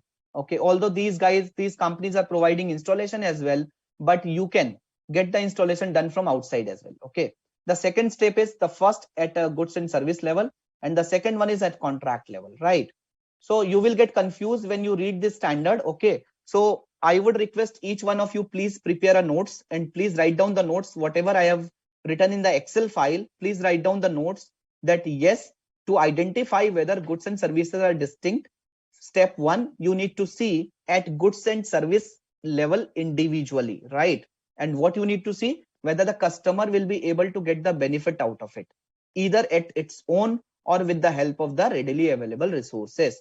The second, if on the step one the answer is yes, you have to move on to the step two. And in the step 2, you need to see, okay, the customer will be able to get the benefit at their own or with the help of the readily available resources. But whether the customer is expected to do all of this. For example, if you are buying different parts, and if you are buying a laptop, of course you can get some engineer involved from outside, but your expectation is not to get the engineer involved from outside, and your expectation is to have this laptop as one laptop, right? So as far as the contract is concerned, is it require a high degree of modification or customization? Is this highly interdependent? Is it require high degree of integration? If answer is yes, then these goods and services are not separately identifiable in the contract, right? Understood. And hence these goods and services are not distinct. Not distinct means all these activities will constitute a single performance obligation. Understood? Guys, I hope you guys have been able to understood the concept. It is very important to identify how many performance obligations are satisfied, and that is why these two steps are given, because revenue can only be recognized when performance obligations are getting satisfied. Okay, remember the example of Otis elevator, because this is the example which you are looking at practically in your day-to-day life, because I understood you all are CA final students. You are going to your client place. Okay, you are going to mall. Okay, you are going to high rise building. So you must have seen this Johnson elevators and Otis elevators installed at your mall, office complexes, high rise building, your society, apartments, etc., etc., right? So these companies are not recognizing revenue only when they deliver their parts. Okay, these companies are recognizing revenue when they assemble the part as an elevator, as a lift. They install this and they will run this lift, right? I hope all of you are comfortable so far. Yeah. So Jay is asking, sir, in Access software example, can customer get benefit on its own where installation is customized? So Jay, in this case, you need to see what is the business practice. For example, high degree of customization is required, right? Although the customer can can get this software, can this get this software installed from the external engineer as well, right? But tell me, as a customer, if high degree of customization will be required, will you prefer the engineer from the same company, or will you prefer the engineer from outside? Tell me what is your preference, because I'm telling you now, this standard is a substance over form standard. This standard is a very logical standard. Tell me what is your preference. Will you call for a same engineer from the same, will you call for an engineer from the same company which have developed this software, or will you be happy to call for an external person or external engineer? Of course, same company. So that is why going by the business parlance, okay, for recognition of revenue, it is very important to understand which kind of industry it is, what kind of contract it is, what kind of transaction it is, right? So that's why, then that's how this substance over form come into the picture. And that is why it is written that even though the external engineer or external customer can install this kind of software, but as far as contract is concerned, the expectation is not to get this installed from outsider. The expectation is to get this installed from the engineer from the same company who have developed this software. Okay, and hence where high degree of integration is there, high degree of customization is there, high degree of interdependency is there. So this, as far as a contract is concerned, these two activities will constitute a single performance obligation, right? Jay, I hope you have understood this thing. Yeah. So that is why, Jay, at some time, the goods and service will get the tick box get the ticked in the tick box of the first step. Okay. So the customer can use the product with the help of the readily available resources or external resources. But as far as contract is concerned, there could be a no. Okay. So you have to see from that perspective. Yeah. So guys, let's move on. Coming to the example number 1, entity enters into contract to manufacture and install customized equipment and provide maintenance service for a 5-year period, right? So there is an entity which manufacture and install customized equipment. So this company is into customized equipment, right? And provide maintenance service for a 5-year period. Installation service include the integration of multiple pieces of equipment at the customer facility in order for the equipment to operate as a single unit. I told you the case of high machinery companies, right? Complex machinery companies. So this installation service is not straightforward. It's not like a installation of air condition, or it's not like installation of LCD TV where you just have to drill two holes and just you have to put, or you have to hang the TV on the wall and just you have to plug and play, right? This is not the case. So this company is manufacturing and installing a customized equipment. So this company is supplying an equipment, installing an equipment, and providing a maintenance service, AMC, annual maintenance contract, annual maintenance service for a 5-year period. The installation service is not straightforward. It includes the high degree of integration of multiple pieces of equipment at the customer facility in order for the equipment to operate as a single unit. And if this installation will not happen, of course, this machinery or equipment will not be usable. The customer will not be able to use. Equipment cannot operate without installation. Entity sells equipment and installation services together. And it is written that the entity sells equipment and installation services together, does not sell installation separately. So if I talk about this company, so there are 3 things from this particular example: sale of equipment, sale of installation, and 5-year maintenance. This installation require high degree of integration because these parts needs to be delivered to the customer facility, and there these parts needs to be assembled and installed so that this equipment is usable, and installation is mandatory, right? And this company is not providing installation separately. So the company provides installation always to the client to whom it is selling the software, so selling the equipment, right? So, but other vendors are also providing the installation services, right? For example, if this company will not provide, other vendor will be able to provide this installation, right? But the maintenance services are sold separately. So maintenance service, this company is selling separately, or even you can get this maintenance service from external party as well, right? So guys, tell me how many performance obligation are there. So first, step 1, you need to see at goods or service level individually. So goods cannot be used without installation, but customer can obtain installation from another source as well. So, and hence this equipment is distinct. Equipment is a single different performance obligation, and installation is different performance obligation. Okay, at goods and service level. Move to step 2. What is the step 2? You need to see at contract level. At contract level. Tell me at contract level, what will happen? Equipment and installation are highly interrelated. Significant customization is required during installation, and hence good is not distinct on its own because it must be combined with the installation. Okay. So at goods or service level, although installation service is getting provided by other vendor as well, it does not mean that the expectation of the customer is to get the installation from outside, and when he has paid for you. Okay, he has paid this installation service to you, because it is pretty clear that this company provide equipment and installation all together, and it require high degree of integration, interrelation, and customization. Okay. Coming to the installation can be provided by multiple vendors, so service is distinct, right?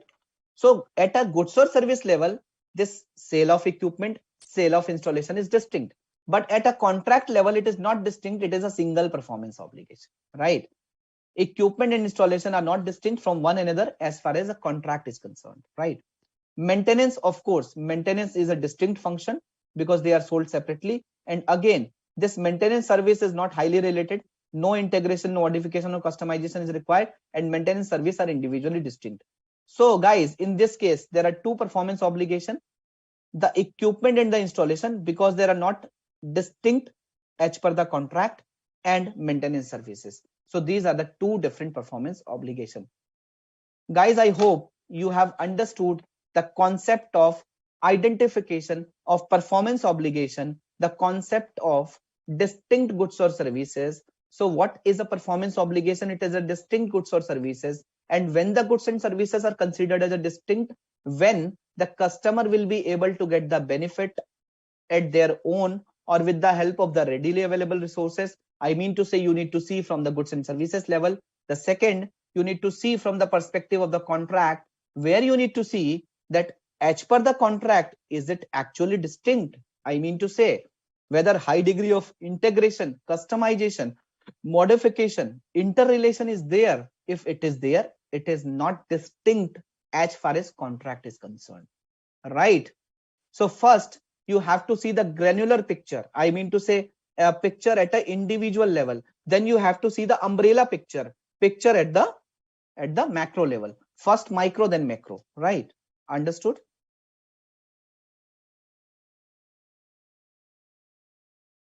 Jay, is it clear to you? I hope it is clear to everyone. Yeah, Priya, Sairam, Thota, Tanushri, Utkarsh. Is it clear to you guys?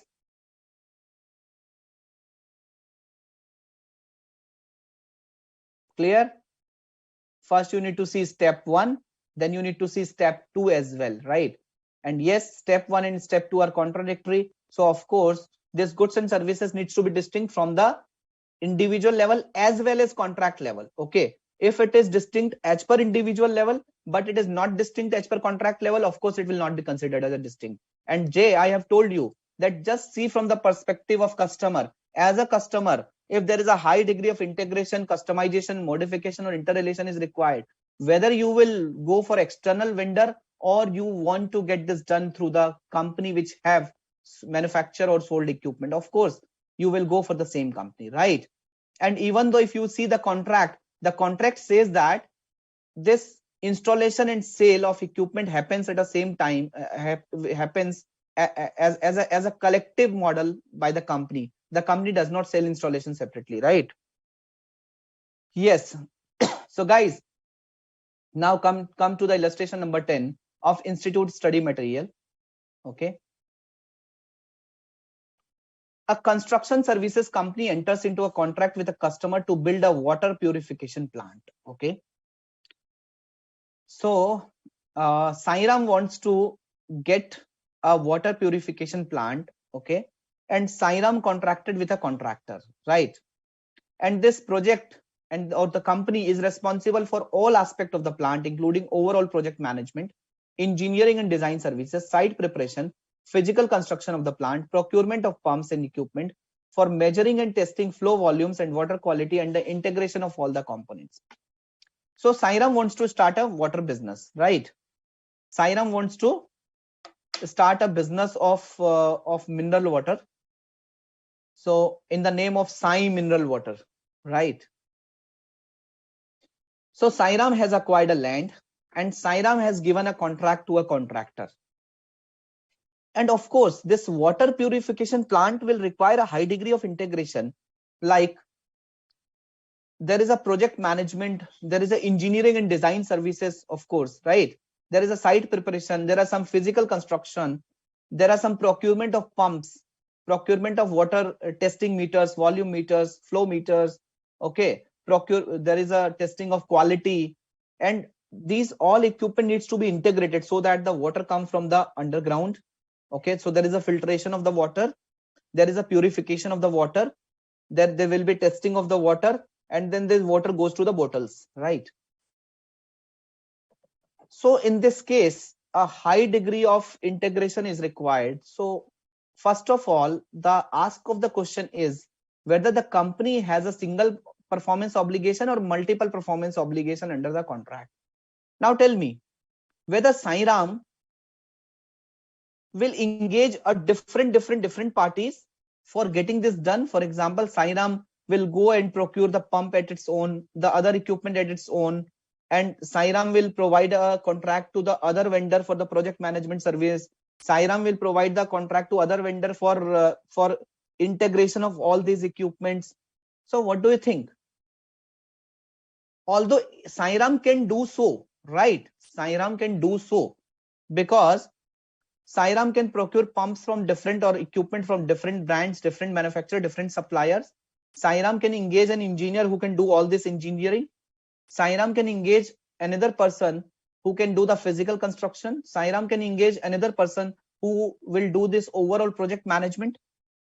But this is the question which is given here, and here it is given that the construction services company enters into a contract with a customer to build a water purification plant. So there is a company which has been engaged with a customer, Sairam Water Company, okay, and this company, this construction service company, is responsible for all the aspect, right? So this company is responsible for all the aspect, and you are the auditor of this construction service company, okay? And you have seen the contract. When you seen the contract, so in the contract it is written that for Sairam Water Company, we are responsible for overall project management, engineering and design services, site preparation, physical construction, procurement of pumps and equipment for blah blah blah blah blah, and we need to do the integration of all the components, right? So guys, tell me whether these goods and services are distinct at its own. Is it distinct at its own?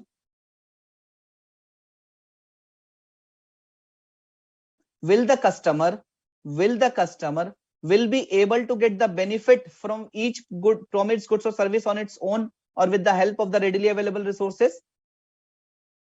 Sir, nothing is written in the question. We are not able to understand it is distinct at its own or not. Okay, leave that. Okay. What is the expectation from this water purification plant? What is the expectation? Of course, it will provide the mineral water so that the customer will get the benefit, okay? And for step 1, it is not sufficient information is not given in the question. Just forget about step 1. Go to the step 2. In step 2, tell me whether this entire project is highly interdependent, or this entire project can go into the silos. Or tell me whether this entire project will need a high degree of customization, modification and integration, or high degree of integration is not there. So Sairam will just purchase the pumps and equipment. Sairam will call for a local engineer, he will install, and Sairam will start doing this, start running this plant. So what about from the perspective of the contract? From the perspective of the contract, of course, the contract has given to a single company, and from the perspective of the contract, this project is required a high degree of integration, okay, high degree of modification and customization, and hence this entire project will be considered as one project, and this entire performance obligation will be considered as a single performance obligation. So this construction service company will be able to recognize the revenue when this entire performance obligation will be satisfied over a period of time, okay? So when this entire performance obligation will get satisfied. Understood? So what is written in this solution? Determining whether a goods or service represent a performance obligation on its own or is required to be aggregated with other goods or service can have a significant impact on the timing of revenue recognition, right? Can I recognize revenue for the multiple pieces or part of the project, or this goods or service is required to be aggregated to the another goods or services, okay? So we understood this fact. In order to determine how many performance obligations are present in contract, the company applies the guidance above, okay? While the customer may be able to benefit from each promised goods or service on its own, probably the customer can call for different vendors, okay? But of course, this transaction does not appear to be separately identifiable from the context of the contract, from the perspective of the contract, okay? Why? Because the goods and services are subject to significant integration, and as a result will be considered as a single performance obligation, right?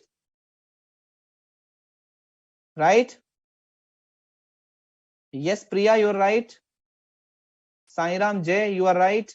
Okay, so it will be considered as a single performance obligation. So you need to see from the individual perspective at a goods and services level, and as well as you need to see from the contract perspective as well, right? Yeah, next illustration. So it's 8:34 now. Before moving on to the next illustration, let's have a 10 minutes break. So it's 8:35. We will start at 8:45, right? I hope this is okay to everyone. So let's have a 10 minutes break. We will start at 8:45.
So coming to the illustration number 11, an entity provide broadband services to its customers along with voice call service. Customer buys modem from the entity. However, customer can also get the connection from the entity and the modem from any other vendor. The installation activity requires limited efforts and the cost involved is almost insignificant. It has various plans where it provides either broadband services or voice call services or both. Are the performance obligation under the contract distinct? So friends, in this COVID era, you must have you must have availed or you must have taken these broadband services from these telecom service providers. For example, last year, I have just installed this. I got this broadband service from Airtel. So this Airtel guy have given me a broadband subscription for 1500 rupees per month, right? And they have given me like 200 gigahertz or 300 gigahertz speed, okay? And let's say 200 GB, 3 GB, 300 GB data things, okay? So so Airtel provide me a modem, okay? And when I look at that modem, that modem pertains to Huawei or Nokia, right? So Huawei is a different company, Nokia is a different company, okay? And so Airtel has, let's say, taken a 1000 rupees for the modem, and 1500 rupees is monthly data charges, right? So if you look at this particular thing, for example, if Airtel gives me a broadband service, he can just give me he can just pull the wire till my door or till my premises. And Airtel also says that if you want to use your modem, you can use your modem, right? Like my brother. So my brother has also taken these broadband services from Airtel, and instead of using Airtel's modem, so since he was having a old modem, so he has used that modem only, right? So if you look at this particular example, it says that the customer buys modem from the entity. Okay, of course, I bought modem from Airtel, right? But the customer can also get the connection from the entity and modem from any other vendor, right? So you can get the modem directly from Nokia or Huawei. Okay, so the installation activity is not complex. For example, if there is a wire and there is a modem, you just have to plug this wire into the modem and it will start working, right? So it will not require a huge efforts or huge cost or any kind of huge integration, modification, customization. It is not such case where these things are required, right? And this company is providing a various plan where it provides the different plans for broadband services as well as a voice call services, right? So what are the performance obligation in this particular contract? When I say performance obligation, it means we need to look at the thing where the goods and services are distinct. Okay. So entity promises to customer to provide a broadband service, voice call service, and modem. So there are three promises. There are three promises which entity has made to the customer. Okay. So broadband, voice call, and modem, right? So this entity is providing a broadband service to its customer along with a voice call service, right? So these all are combined. It has various plans where it provides either broadband service or voice call service or both. Although the company is also providing this voice call service separately, the broadband service separately, okay, or both these services, okay. So you need to look at from the context of the contract. You need to look at, is it a distinct goods or services? Is it a separate performance obligation or is it a multiple performance obligation? Okay, so is it a single performance obligation or is it a separate performance obligation? So in this case, you need to see whether the customer can get the benefit of the goods and services at its own or with the help of the readily available resources. So my dear friends, in this particular case, if I talk about modem, so the customer can acquire the modem or get the modem from other company as well. And when the customer will get the modem and customer will just plug in this wire of the modem, okay, so the customer will get this benefit, okay. So customer can buy the modem from third party as well, either from the entity or third party. So no significant customization or modification or integration is required for selling the modem. So when Airtel sells the modem, Airtel can recognize the revenue, although it is a package, but Airtel can recognize the revenue even though the broadband or voice call service has not been started, or let's say voice call or broadband service have been started, okay, and after that the Airtel is providing a modem, of course it's a separate performance obligation, okay, and revenue from this separate performance obligation is required to be recognized when this modem will be delivered to the customer, right? Coming to the broadband and voice call service, of course it's a separate performance obligation. It is a separately identifiable from the different promises of the contract, okay. So these two services are not interdependent or interrelated, okay. Even if you only want a voice call, you can use voice call. If you want a data service, you can use a data service. If you remember, so there was a time when there was a data card as well, okay. So you are paying 250 rupees for 1 GB of data, right? For example, if my 1 GB was finished, so I am just paying 100 rupees for 512 MB, right? So this data service and voice call service is again a separate service, and even this entity Airtel is also selling these services differently as well, right? So in this particular case, there are three separate performance obligation: broadband service, voice call service, and selling of modem, okay.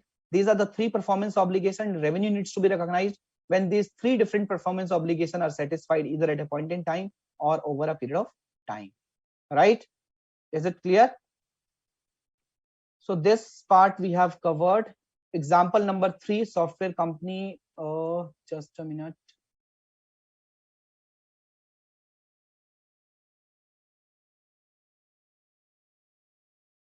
Yeah, example number 3. Software company enters into a contract with a customer to provide a perpetual software license, okay, installation service, and 3 years of post contract customer support, unspecified future upgrades, and telephone support, okay. So there is a software company and it has entered into a contract with the customer to provide a license, installation services, and 3 years of AMC, annual maintenance contract, or let's say customer support contract, right? The installation services require the entity to configure certain aspect of the software, but do not significantly modify the software, okay. So although this installation requires the entity to configure certain aspect of the software, like you have to just clean up the cache memory, cookies, okay, you have to just unblock the pop-up, right? When you open the HDFC Bank website, so at times it says that your pop-up is blocked, right? So you have to unblock the pop-up, right? So likewise, when this company is installing the software or providing the installation, so this entity has to configure certain aspect of the software, but it is not significantly modify the software, right? And these services do not require specialized knowledge, and other sophisticated software technician could perform similar service. So this installation does not require high degree of modification, customization, integration, and any software engineer who is having a reasonable knowledge can do this installation, right? So other technician also can do this installation. The software does not require the upgrade and telephone support in order for it to remain functional, okay. For example, just 5 months back, I have purchased this Lenovo IdeaPad laptop. I'm not doing any promotion for Lenovo laptop, but just 5 months back, I have purchased this touch screen laptop, right? So just 3 days back, I got a software update or upgrade pop-up, right?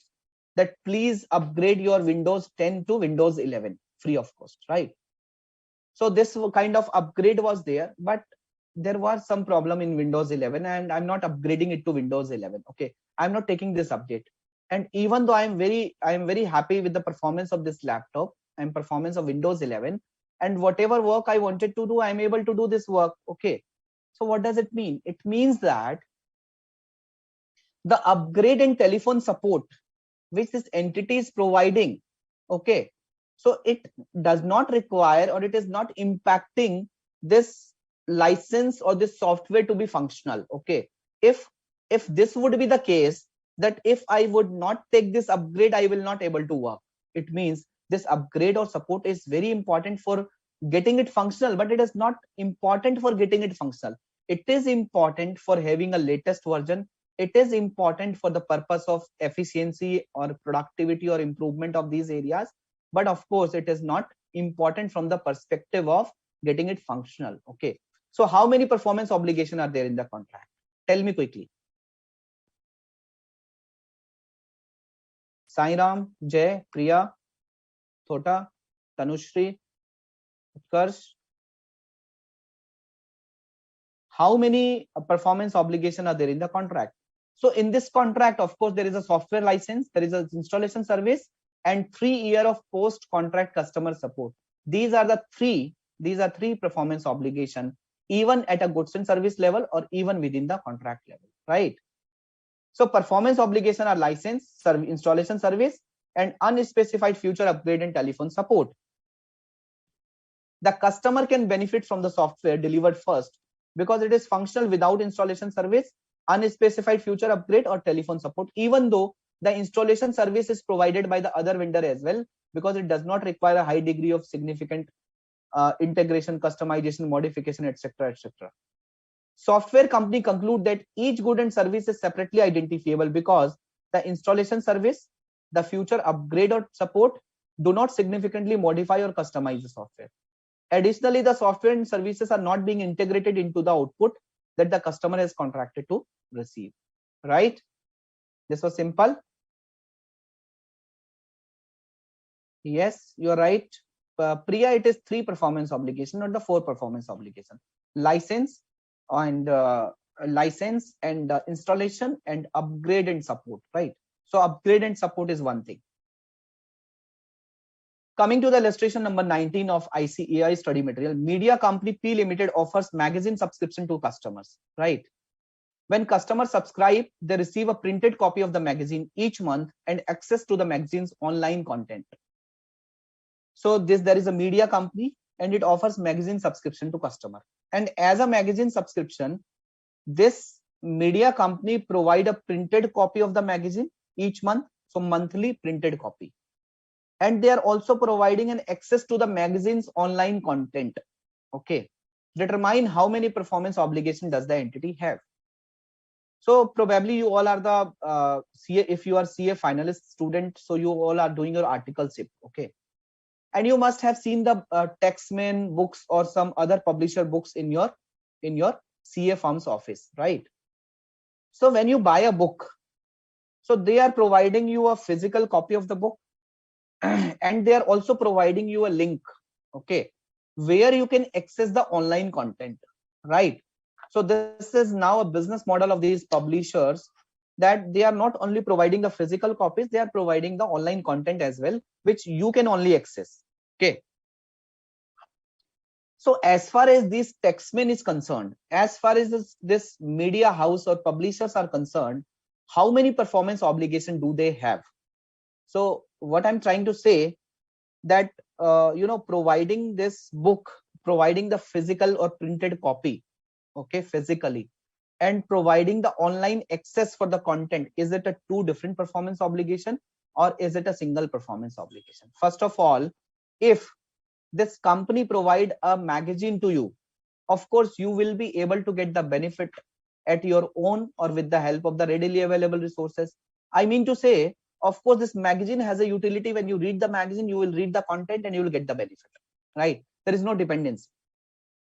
As far as the contract is concerned, of course, the delivering of printed copy of magazine and providing an access to the online content does not need a high degree of interrelation, interdependency, modification, customization, okay, or integration, as far as these 2 activities are concerned. So these are the independent activities, these are not the interrelated activities. So nothing like that if you want to read the book, you have to read the online content, and if you read the online content, you have to refer the book. So nothing like that, okay. So in this case, the performance obligations are for delivering of physical copies or printed copy of the magazine and online and providing an access to the online content are the 2 different performance obligation, not a single performance obligation, right? Even at a goods or service level or even at a contract level, right? So the printed copies and online access are both capable of being distinct, capable of being different, because the customer could use them on their own, right? The printed copies and online access are different within the contract as well, because there are different formats that do not significantly customize or modify each other, nor is there any transformative relationship into a single output. Understood? Clear? Clear, friends? Great. So friends, the promises could be explicit, could be implied, right? For example, what is meant by explicit, which is written explicitly?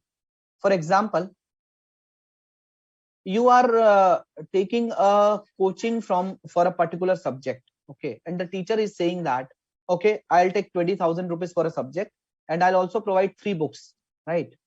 I'll also provide 3 books. So this is a explicit performance obligation. This is a explicit performance obligation, explicit promise. The second example is that you are, let's say, taking a class from myself, okay? So I'm not into a private coaching, guys. I'm just taking an example to make you guys understand. For example, I'm into coaching and I am just teaching FR, right? So you know that Alok Garg always provide the study material along with its classes, right? So Alok Garg always provide his book along with the classes. I have not told my students specifically, and I have not written anywhere, but with the past experience, with the historical trend, with the past experience, you are aware that Alok used to teach in his class as per his book only, with his book only. So my dear friends, in this case, although I haven't promised to provide my book, but it is implied that of course I'll provide my book, right? So this is considered as an implied promise. This is considered as an implied promise. So guys, while looking at a performance obligation, you need to see what is my promised goods or services. While looking at the promised goods or services, you need to see, is it an explicit promise or there could be implied promise as well. So you have to give a weightage to both of them. Explicit are very much clear, but if there are implied performance obligation, you have to look at the implied performance obligation as well. Clear? Software company K Limited. So let's look at the illustration number 20 of Institute study material. And let me tell you that I have used the latest study material, which is on the website of the institute. Okay. So you are also required to use this particular version of study material. Software company K Limited enters into a contract with reseller D. So there is a software company K and there is a reseller D. So reseller means again software company sells, then sells to dealer, manufacturer sold to dealer, and dealer will sell to the customer, which then sells software products to end user. Okay, so like agency transactions, okay, like dealer transactions. So software company K is a manufacturer, D is a retailer, and D sell products to end user, right? K Limited has a customary business practices, and this manufacturer K has a customary business practice of providing free telephone support to end users without involving the reseller. For example, J has purchased the software from D, and J is aware that I have purchased the Linux software. Let's say Linux software is there. If I would have faced any problem, I'll call at the customer care number of Linux, and I'll get the support from there. Yeah. And both reseller and the customer expect K Limited to continue to provide this support, right? So even as a reseller D and even as a customer, they both are expecting that yes, K Limited should continue to provide this support. Determine how many performance obligation does the entity K have. Although it is not an explicit performance obligation, but everyone is aware that this is a customary business practice. So in this kind of industry, it is a business practice that they will provide a free telephone support for the installation. They will provide the free telephone support for, let's say, if there will be any problem. Okay, so this is a business practice. So guys, but it is not explicit promise. So whether we will consider this thing as a performance obligation. In evaluating whether the telephone support is a separate performance obligation, K Limited notes that the promise to provide telephone support free of charge to end user is considered as a service that meet the definition of a performance obligation when control of the software product transfer to D. As a result, K Limited account for telephone support as a separate performance obligation in the transaction with D. So when this manufacturer is supplying the software to D, so manufacturer needs to estimate, okay, if I have sold 100 licenses, So of course I need to provide a telephone support to the 100 customers. And for software company K Limited, and of course it is a separate performance obligation, right? So it has to recognize revenue when it is selling a software, and it has to allocate some revenue for the telephone support because it is a separate performance obligation, right? Is it clear to all of you? Is it clear, guys? Students, I would appreciate your confirmation. I hope you have understood this thing also. This is just like, free service with the equipment, right? So why I have picked up this particular case study? I have not picked up explicit case study because explicit is explicit. But even though if it is a kind of a business practice, again, that will be considered as an implied promise, and that will be considered as a performance obligation, right? Yeah. So guys, now we are moving to the second part of performance obligation. So we understood the meaning of distinct. We understood the meaning of that the customer can get the benefit at goods and services level, and the customer can get the benefit at a contract level. Okay. So we have understood that part. Now we are moving on to the next part of step 2, which is principal versus agent consideration. What is meant by principal versus agent? Tell me. So we need to discuss what is the performance obligation and how revenue is measured in the case of a principal versus agent, right?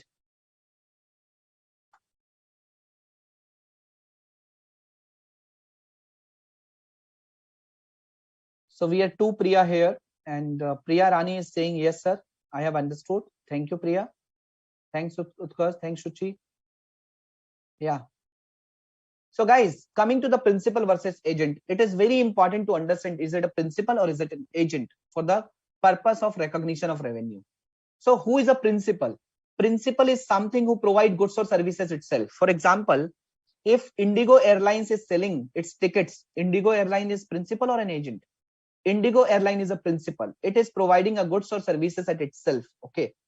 Coming to the agent, have you went to Make My Trip portal? Go IBBO, Make My Trip. And I'm sure since you are a student of CA final, you must have booked ticket from Make My Trip or some other portals. Okay. Yatra.com, Make My Trip, Clear Trip, Ease My Trip, right? So when you are booking tickets from Make My Trip, okay, so whether Make My Trip has its own fleet of flights or Make My Trip is arranging tickets from the other airline, from the other airline companies. So whether Make My Trip is acting as an agent or as a principal, whether Make My Trip is acting as an agent or a principal, if you are booking a Indigo Airlines ticket from Make My Trip. So Make My Trip is acting as a agent. Why? Because Make My Trip is not providing goods or services itself. Make My Trip is arranging the tickets for another party to provide goods or services. Okay. So Make My Trip is in the business of arrangement. Make My Trip is acting as an agent. Okay. Make My Trip is not a principal. Okay.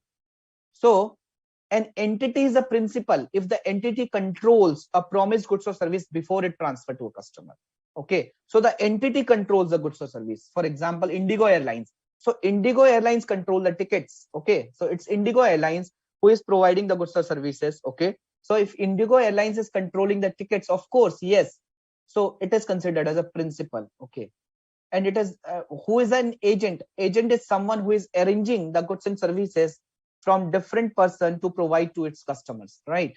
So if you see the balance sheet of Indigo Airlines, for example, the ticket price is 10,000 rupees. So they are recognizing a revenue of 10,000 rupees and cost of running this aircraft, right? If you look at the balance sheet of Make My Trip, when you book a ticket from Make My Trip, they will charge a convenience fee, or let's say they will charge a commission.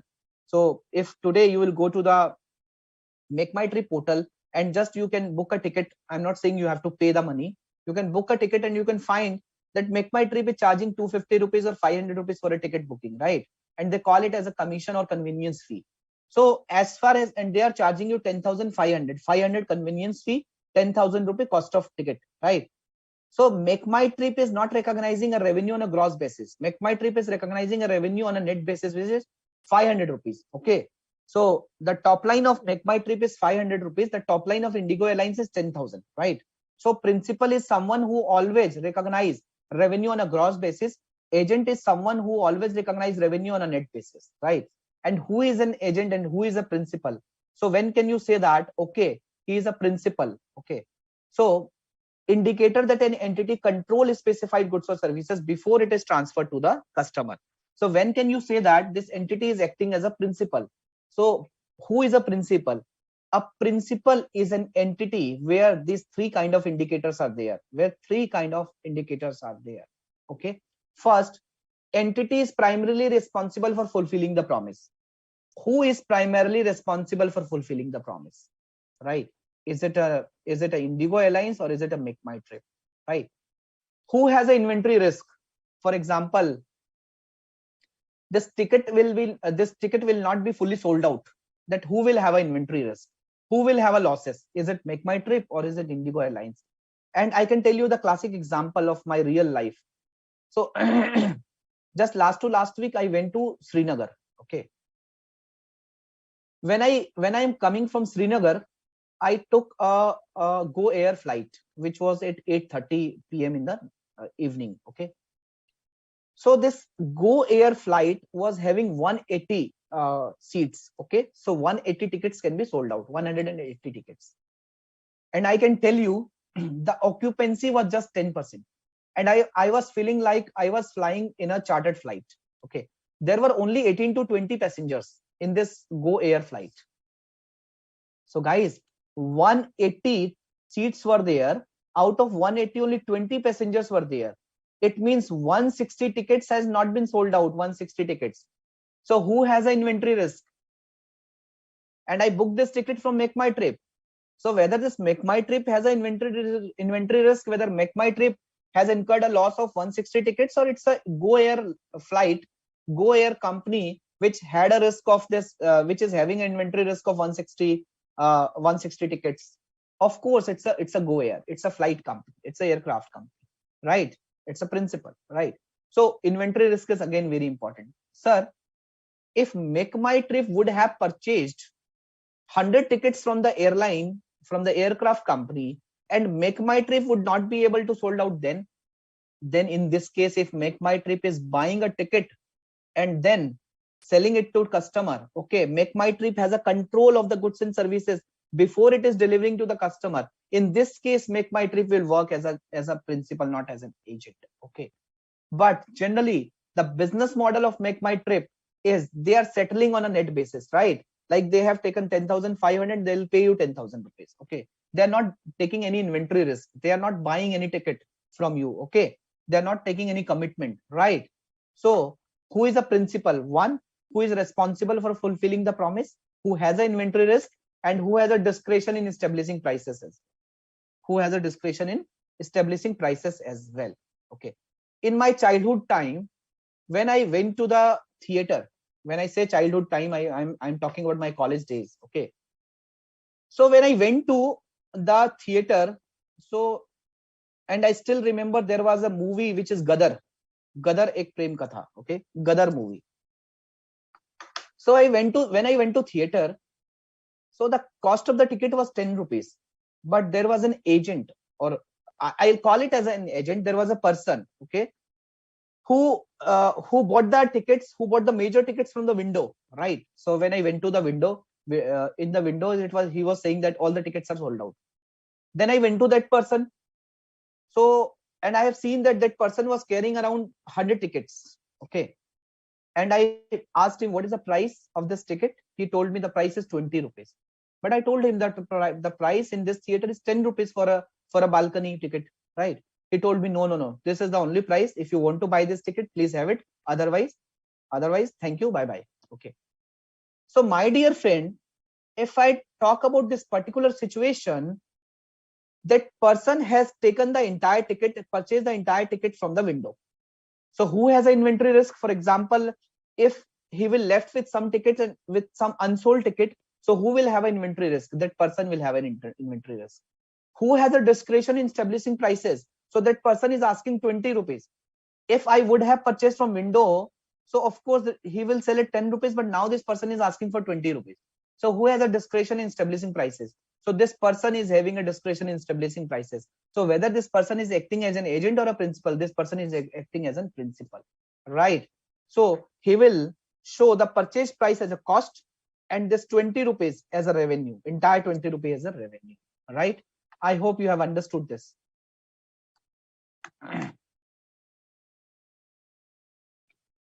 So you will ask, sir, have you purchased the ticket? Had you seen the movie Gadar? Yes, I had seen that movie. I had purchased this ticket at 20 rupees, right? So my dear friends, when there is a principal, so revenue has to be recognized at gross amount. When there is an agent, it has to be recognized at net amount, right? So a principal would recognize revenue when it transfer the specified goods or services to the customer. And agent would recognize revenue when the performance obligation to arrange the tickets have been met, right? For example, Make My Trip. So Make My Trip, when the Make My Trip will book the ticket for you, Make My Trip will charge the convenience fee and recognize the revenue. When Indigo Airline will recognize the revenue, when Indigo Airline will recognize the revenue when this flight will take off, when this flight will take off, right? Clear? Sir, today I have booked the tickets for Goa for, let's say, 10th of April from Indigo Airlines. So if someone has booked a ticket for the next financial year, whether Indigo Airlines will recognize the revenue in the current year, answer is no, because the revenue will be recognized when the aircraft will get take off. Okay. If this aircraft will get cancelled, this airline company needs to compensate or return the money to the customers. But if this will get cancelled or you will get the cancellation of the ticket, Make My Trip will not refund you 250 or 500 rupees as a convenience fee. Yeah. So guys, quickly look at the illustration number 26. We discussed a lot of examples, real life examples, to understand who is a principal, who is an agent. And we understood principal is someone who recognizes at a gross basis, agent is someone who recognizes at a net basis. Principal is someone who has a control over the goods and services before it delivered to the customer. And principal is someone who has an inventory risk. Principal is someone who has a discretion in finalizing the prices, right? So coming to this particular illustration from our ICAI study material, an entity negotiates with major airlines to purchase ticket at reduced rates compared with the price of tickets sold directly by the airline to the public. Okay. For example, Ease My Trip. Have you heard that there was an IPO which came for this company, Ease My Trip Planners, Easy Trip Planners Limited? So they have a sufficient cash. Okay. So they have gone for an IPO, and now just to have a more revenue. So what they are doing, they are negotiating with the major airline company. They are saying that, see, Mr. Air India, Mr. Indigo, Mr. Go Air, Mr. Vistara, I'm giving you commitment that I'll buy at least 250 tickets every year, okay, for a particular route. Okay, tell me at what price you will give it to me. For example, normally the price is 5,000 rupees from Delhi to Goa, and they are giving this ticket to the Easy Trip Planners at a price of 2,500 rupees. So they have purchased 250 tickets. Okay, so now if they will be able to sell this 250 tickets, of course, their valle, I mean to say, they will be happy. If they will not be able to sell this 250 tickets, inventory risk lies with them. Okay. So this entity negotiate the major airlines to buy tickets at a reduced rates compared with the price of tickets sold directly by the airline to the public. The entity agrees to buy a specific number of tickets and will pay for those tickets even if it is not able to resell them. Okay, so there is a commitment. Doesn't matter if I will not be able to sell those tickets, but still I have to pay 250 tickets. I have to pay a price of 250 tickets to you guys, right? So it means who is having the inventory risk? Who is having the inventory risk? Of course, this entity is having the inventory risk. The airline does not have the inventory risk to the extent of this 250 tickets. The reduced rate paid by the entity for each ticket purchase is negotiated and agreed in advance, right? The entity determines that the prices at which the airline ticket will be sold to its customers.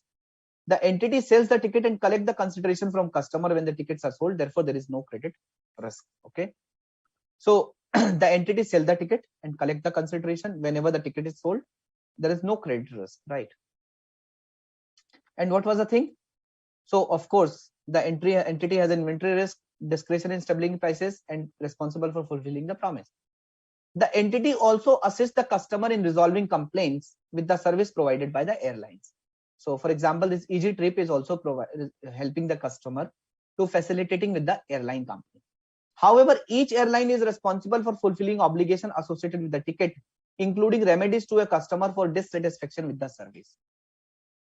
So of course, even though the entity has purchased this Easy Trip planner have purchased 250 tickets, they have an inventory risk, but this aircraft has to be flew. This airline company has to fly the aircraft. Okay, so this performance obligation is to satisfied by the airline company only. This promise has to be fulfilled by the airline company only. But as far as this thing is concerned, this Easy Trip planner, which I'm calling it as an entity, so they are having the inventory risk. They are having the discretion in establishing prices. They got the tickets from it at a reduced price, and now what they are doing, they are selling it at their prices. Okay, so of course they have a discretion in finalizing the prices. They have a inventory risk. So tell me, in this particular thing, so whether this entity or whether this Easy Trip is acting as a principal or as an agent, tell me, what is your answer? Tell me whether this entity will recognize the revenue for this 250 tickets. I'm just taking an example. Whether the entity will recognize the revenue overall as a gross, whether the entity will recognize a gross revenue or only net revenue as a convenience or commission charges. Guys, what will be your answer here? Priya. So two Priya Rani and Priya. Jay, Sairam, Utkarsh, Suchi, Tanushri, Thota. Jay is saying principal. What about others? Yes, he is acting as in principal, and a gross revenue from sale of ticket has to be recognized, and the purchase price has to be shown as a cost, right? Because this person, this entity is acting as in principal. Why? Because they have inventory risk and they have a discretion in establishing the prices, right? Clear? So I'm not reading this entire thing because I'm not reading this entire solution which is given by the ICAI study material. You need to read that, but going by the concept, who is responsible, who has an inventory risk, who has a discretion, of course here the entity is having a discretion, right? Clear? Yeah. So illustration number 28. Let's look at this particular illustration from the Institute study material. Company D Limited provide advertising service to its customers. D Limited enters into a subcontract with a multinational online video sharing company, F Limited. So there is a company D Limited and it provides advertising service to the customer. And D back to back enters into a subcontract with a multinational online video sharing company, F Limited. Under the subcontract, F Limited places all of the D Limited customer adverts. Okay. So D Limited is taking, D Limited is providing advertising services to the customer, and this company D Limited is taking the advertisement, selling the advertisement from its customer. They are taking the orders and they have subcontracted with F Limited, and F Limited is an online video sharing company, and F Limited used to publish the advertisement of these customers on their portal, right? D Limited notes the following. So there is a D Limited. D Limited has given a contract to F Limited, and D Limited is someone who is directly dealing with the customer. D Limited notes the following. D Limited works directly with customer to understand their advertising needs before placing adverts. Yeah. So D Limited directly dealing with the customer, and D Limited understand what is the need of the customers. D Limited is responsible for ensuring that the advert meet the customer needs after the advert is placed. Okay. And D Limited is also responsible that yes, this service is properly given to them. D Limited direct F Limited over which advert to place and when to place it. Okay. And it is D Limited who is advising and guiding F Limited that how and where to place it. Okay. D Limited does not bear any inventory risk because there is no minimum purchase requirement with F Limited. So the entire content has to be provided by F Limited, and D Limited does not carry any inventory risk. D Limited does not have discretion in settling the prices because fee are charged based on F Limited scheduled rates. there is no discretion, because whatever rates which is finalized by F limited, so of course this D limited does not have any discretion. So D limited is taking the orders from the customer. D limited is ensuring the quality and content. D limited is directing F limited how to and where to place this. But as far as inventory risk is concerned, as far as discretion in price is concerned, this does not lie with the D limited. Tell me whether D limited is acting as a principal or agent in this particular case. Yeah. Whether D limited is controlling the service or not. So who is primarily responsible for fulfilling the promise? It's a D limited or it's a F limited?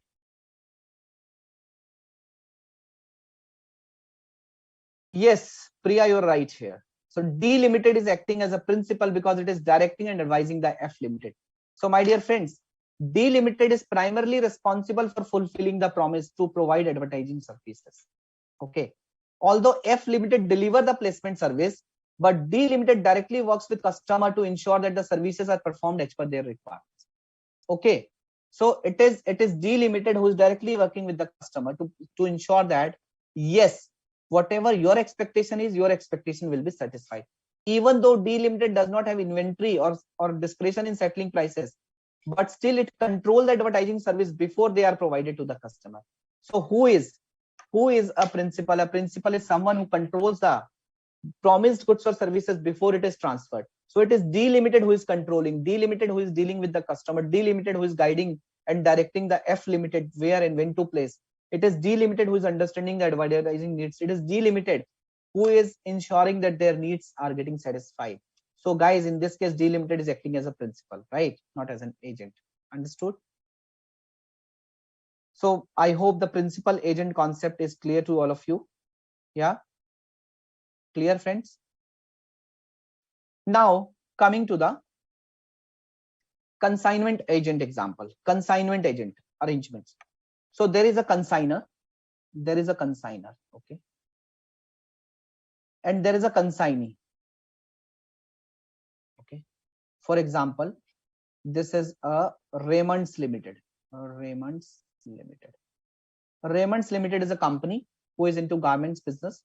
So Raymond's is a consigner, and Raymond's has a lot of consignee, A, B, C, D. So Raymond's transfer these goods. Raymond's deliver these goods to the depots, which is A, B, C, D, who are the consignee, and these consignee sold the goods to the end customers. Now the question arises, when the performance obligation will get satisfied in case of a consignor-consignee arrangement? When Raymond's Limited transfer the goods to the consignee, can Raymond's Limited recognize revenue in its books of accounts? Or Raymond's Limited will recognize the revenue in its books of accounts when this consignee will sell these goods to the end customers? So guys, when performance obligation will be satisfied in case of a consignor or consignee arrangement? So guys, in this particular case, revenue will not be recognized when the goods are in control of the consignee. Revenue will be recognized when the goods will be transferred to the end user or the customer, when the goods will be delivered, to the customers, when the goods will not be in the control of the consignee. It will go out of the control of the consignee and it will reach to the end customers. Okay. So in the case of consignor-consignee arrangement, revenue in the books of consignor will be recognized when the goods are actually sold to the end customer, right? When the goods are sold to the customer. Now, coming to the another classic example of right of return. So my dear friends, for example, you are ordering a product from or you are ordering a product online from Amazon. So you are buying an Alexa. You must have heard about Alexa. Alexa, please play song. Alexa, how's weather outside? Alexa, so Alexa is like a robot kind of thing who is working on your direction. When I say working on direction, of course, today morning I put an alarm with Alexa, and yesterday night I told Alexa that, Alexa, please wake me up at 5:45 a.m. So Alexa has just Alexa told yes, the alarm has been set for 5:45 a.m. and Alexa wakes me up at 5:45 a.m. Right. So yesterday I was asking Alexa, Alexa, please play this song, and Alexa started playing this song. Right. So guys, when I bought Alexa, so there was a right of return for 30 days. If I'm not happy with Alexa, so of course I'll return Alexa within 30 days from the date of buying. Now the question arises, in case of a right of return, so when you can say that, yes, my performance obligation is satisfied. For example, if Amazon has a 30 days return policy, okay, so and Amazon has delivered the goods at your premises, at your address, and it is 30 days from the date of delivery, right? So will you recognize revenue? Will Amazon recognize revenue at the time when the goods have been delivered? Or if it is on right of return basis, or Amazon will recognize revenue when 30 days will be passed, when the 30 days will be completed, when Amazon will recognize revenue. And in case when the goods are sold on a right of return basis, so you will say, sir, Amazon will recognize revenue either 30 days are passed or when the customer will give a consent that, yes, I'm happy with the goods and I'll not return that. Okay, either at customer consent or 30 days, whichever is earlier. But the question arises, sir, for example, customer will keep mum, customer will not say anything, and on the 30 days fine day morning, customer will wake up and return this product. Now question arises, sir, if the company has sold goods in the month of March, okay, let's say company has sold goods worth 10,000 quantities in the month of March, and it is on 30 days return policy, which will fall in the month of April. So whether the company will postpone the entire revenue of 10,000 quantity and push it to the next month of April? Yeah, because 30 days will complete in the month of April and the customer is not saying anything. So we are not aware that the customer has given his consent or not. I'm not aware. So guys, what to do? So Ind AS 115 has given you a specific treatment, example, that in such kind of situation, when you will say that my performance obligation will be satisfied and you will recognize a revenue. Because if there is a 30 days return policy, please understood, in this kind of business, everyone will not return this product, right? So in this case, the revenue has to be recognized at least to the extent of that portion in which you are not expecting any return policy, right? In which you're not expecting any return, right? So my dear students, my dear friends, the Ind AS 115 has given you a guidance how to deal with such situation, right? Okay. If you will postpone the entire revenue, probably the entity will use to manipulate the revenue or top line by putting this clause of 15 days or 30 days. If they have to push this revenue into the next fiscal year, next financial year, they will play with such clause. Okay. So let's understand with the help of an example, if there is a right of return policy, then how to recognize revenue in such cases. When you will say that there is a performance obligation which will get satisfied, right? Right? Yeah.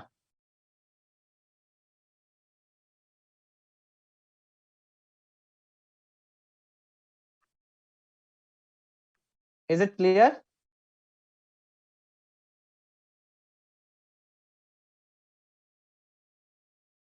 A retailer has a stated policy that any products may be returned within 30 days. Okay. Based on the past pattern, 10% of the goods purchased are returned within the 30 days window. See, so there is a policy, return policy of 30 days, but according to the past pattern, 10% of the goods, whatever purchased, are returned within the 30 days window, right? So if the entity is selling 100 quantity, 10 quantity are generally returned within the window, but 90% quantities are not returned as per the historical trend, as per the past trend. On 15th March 20XX, the retailer enters into a new contract and sells 100 units, costing INR 20 per unit at a price of 30 per unit. So on 15th March 2021, the retailer enters into a contract and sold 100 units. Okay. And what was the cost of that unit? Cost of goods sold was 20 rupees. The cost of inventory was 20 rupees per unit. and the sale price was 30 rupees per unit, right? The retailer is unable to assert that it is highly probable a significant revenue reversal will not occur for the variable component, that is 10%.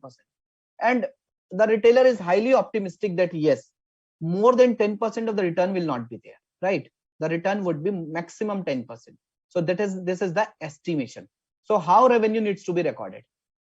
So guys, tell me, should I postpone the revenue which is 100 multiplied by 30 for this entire 100 quantity, or do I need to recognize a revenue for 90 multiplied by 30, and do I need to do for this 10 quantity, I need to create some liability and I need to do some different treatment? Yeah, what is your view? What is your view? What is your view? So guys, in this case, you have to recognize upfront revenue for 90 quantity, and for 10 quantity you have to create an asset or liability. What is the accounting entry? On 15th March 2021, you have to debit right to recover product. You have to debit an asset which is right to recover product, which is 10 quantity. 10 quantity multiply by right to recover product. Right to recover product is at a price of cost price of inventory, 10 multiplied by 20, 200. Debit cost of sales, and for the 90 quantity at a rate of 20, you need to debit cost of sales, right? Credit inventory, of course, if you have sold 100 quantity, of course 100 inventory has been moved out from your godown, so you have to credit inventory. You have to debit 10% right to recover product, because if the customer will return this 10% product, of course you will have an inventory in your godown to the extent of 10% of inventory at a price of 20 rupees. So here we have created a new asset which is right to recover asset, right to recover product, right to recover inventory at a cost price. And we have debited cost of sales into the P&L to the extent I am optimistic that yes, this return will not be there and I will be able to recognize revenue and credit inventory. Now, what is the revenue transaction entry? Debit cash, cash account debit by how much amount? Of course, you have received entire money for this 100 quantity, 100 multiplied by 30. Credit refund liability, but if the customer will come for a refund, you have to refund 10 multiplied by 30. 300 rupees you are required to refund. So 10 multiplied by 30. Credit revenue, and when I say credit revenue, so of course for 90 quantity, for 90 unit, 90 products, you have to credit revenue 90 multiplied by 30, right? Understood? So in your balance sheet on 31st March, what will be there? In the P&L, there will be a revenue of 2700 and there will be a cost of 1800, right? In your balance sheet, no inventory was there, but there is a right to recover asset was there for 200, right? Your cash was there, your cash account have been increased by 3000, okay? And your liability, your refund liability is also there for 300, and your inventory is already debited. Your inventory is credited by 200, right? So instead of inventory, there was a new asset which is lying, right to recover product, and there was a refund liability at a sale price, right to recover product at a cost price, and there was a cash which is there for 3000, right? So net revenue has been recognized at 3000, okay? So if I have to tally the balance sheet, so of course by this revenue, of course this retained earning will also come into the play, right? Understood? Is it clear, friends? So on April 15, 2021, when this 30 days period passes, assuming no return are there, in that case you have to debit refund liability, which you have credited refund liability. You need to debit the refund liability 10 multiplied by 30, and you have to credit revenue. Now you have to recognize the revenue for this 10%, and you have also created an asset for right to recover product. So you have to credit the asset 200, and you have to debit cost of sales for 200. So here you are recognizing, when this time period have been passed, you are recognizing revenue for 10% of the product, and here you are recognizing a revenue for 90% of the product, okay? And here for 10% you are creating a right to recover asset and you are creating a refund liability, right? Yeah, Guys, I hope you have understood this particular example. Let me know if you have any query so far. Let me know if you have any query. Yes. Any query? Yes.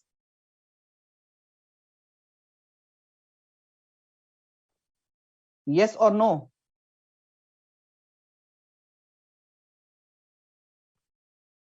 So rights of return, if there is a right of return, you have to recognize upfront revenue to the extent of the quantity or to the extent of units which are not expected to be returned, right?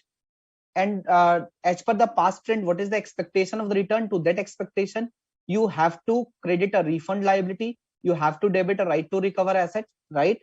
Okay, and you have to credit your inventory, right? And when this period will be lapsed, or let's say customer will provide his consent before that period, so you will recognize the revenue for that 10%, in this example for the 10% part, right? Priya is saying no doubt. Yes, Jay, journal entries are substantially different from previous gap, you can say that. So it's not about journal entry, Jay, it's about a situation, it's about how to deal with the situation under Ind AS 115. Okay, so this is about that only, right? Yeah. So guys, then the next concept is option granting material rights. So of course this I'll take in the next session, and after that I'm taking a warranty example. Okay, so the classic example, I just 3 months back I have purchased OnePlus 9 phone. Okay, and when I purchased OnePlus 9 phone, so it cost me around 50,000 rupees, right? So when I went to the dealer for this OnePlus 9 phone, he told, I asked him what is the warranty of this phone. So he told me that the warranty is 1 year. Okay, but and the price of this phone is 50,000 rupees. Okay, so then he told me that we have an option of extended warranty as well. If you want to have extended coverage, extended warranty also, so you can have a 1 year extended warranty. Of course 1 year warranty is there in your product. Okay, so if you want to have a 1 year extended warranty, you need to pay us 5,000 rupees, right? So this phone costed me 55,000 rupees. This phone costed me 55,000 rupees. 50,000 rupees is the price of the phone, price of the handset, and within that 50,000 rupees there was a 5,000 rupees of warranty which is there in the phone. And this company, or let's say this dealer, is providing me the extended warranty at a consideration of 5,000 rupees. Now the question arises, when warranties are considered as a separate performance obligation, right? When warranties are considered as a separate performance obligation.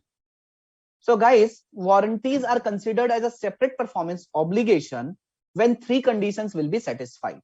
Okay, or you need to see whether these warranties are a assurance warranty or a service type warranty. If it is a quality assurance, so why, if I am investing 50,000 rupees in this particular phone, I am expecting an assurance of at least 1 year, at least one reasonable year. Okay, okay, if this will be although all the phones are mostly Chinese phone, but if the dealer will say that boss, you have to invest 50,000 rupees, and doesn't matter whether when you will go outside this shop and this phone will damage, this phone will, let's say you will have a problem in this phone and this phone will not be functional, so there is no risk which is lying with me, and the entire risk is lying with you. Okay, so in that case you have to repair, you have to get the phone repaired, or you have to buy the another phone, right? So guys, generally for every product, quality type assurance should be there, quality assurance should be there. When I say quality assurance, what is meant by quality assurance? You remember the example when I have told you that if I'm teaching you a financial reporting subject, so the quality assurance warranty, the quality assurance warranty is implicit, not explicit. I will not put a disclaimer, or ICAI guys will not put a disclaimer that the faculty Alok Garg will teach everything right. Not required. When I'm teaching you something, when when I'm saying that, when I'm teaching CA final student, and I want that this CA final student will learn the concept, they will able to crack the exam and become a chartered accountant. So there is a quality assurance warranty that whatever I'll teach, that is right. Okay, so that you will be able to read the concept in a correct manner, right? So if there is a quality assurance warranty which is there in the contract itself, so in that case, this will not be considered as a separate performance obligation. It means the dealer will not wait for 1 year for recognizing an additional revenue on the basis of this 1 year warranty. But if there is a service type warranty or extended type of warranty, in that case, it has to be considered as a separate performance obligation. If some conditions are satisfied, it will be considered as a separate performance obligation, my dear friends. Okay, and the dealer will recognize revenue for that particular performance obligation as well. So first of all, you need to ask three questions. Is the warranty required by law? If the warranty is required by law, it means the promised warranty is not a performance obligation. But if the warranty is not required by law and still I am giving you a warranty, it means that is a separate performance obligation. What is the length of the warranty coverage period? If there is a longer warranty period, for example, this laptop is giving you a warranty of 1 year, mobile will give you warranty of 1 year. Like if you buy shoe, it will give you warranty of 6 months. So I bought a shoe from Skechers. You all have heard about the Skechers brand. So I bought a shoe from Skechers for my wife. Okay. And after 6-7 months, there was a threading issue with that Skechers shoes.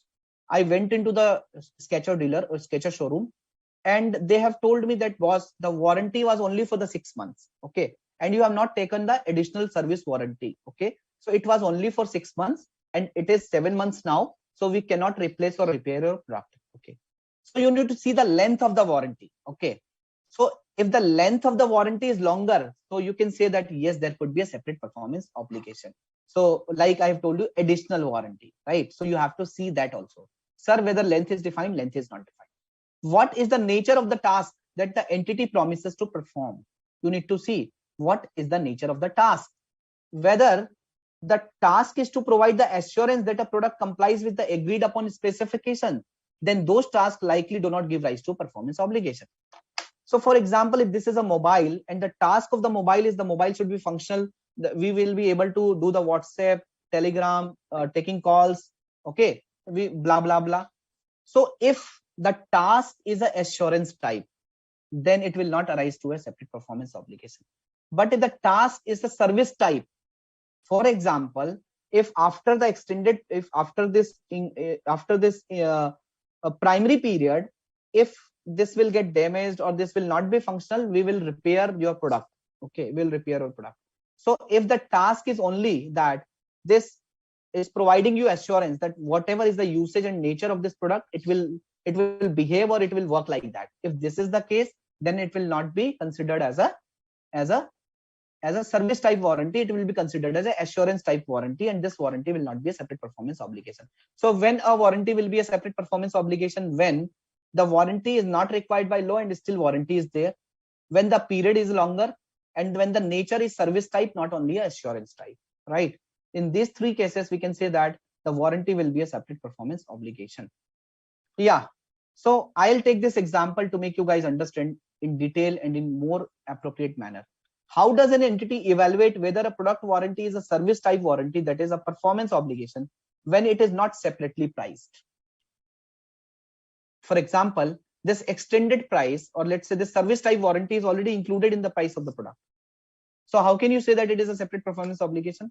The standard includes three factors that would need to be considered in each evaluation: whether the warranty is required by law, the length of the warranty coverage, and the nature of the task that the entity promises to perform. For example, a luggage company provide a lifetime warranty to repair or broken damage baggage free of charge. Have you heard about VIP? So I am having a luggage from VIP, and on that luggage there was a poster which is lifetime warranty. Okay. So this luggage company is providing a lifetime warranty to repair broken or damaged baggage. If during the lifetime this luggage or this baggage will get broken, So they will repair it free of cost. Okay. The luggage company evaluate the three factors and determine that they indicate a warranty is a performance obligation. Why? Because in addition to the assurance that the product complies with agreed upon specification, the product will not complies with the agreed upon specification for the lifetime. You cannot expect with a luggage that it will run for a lifetime. Okay.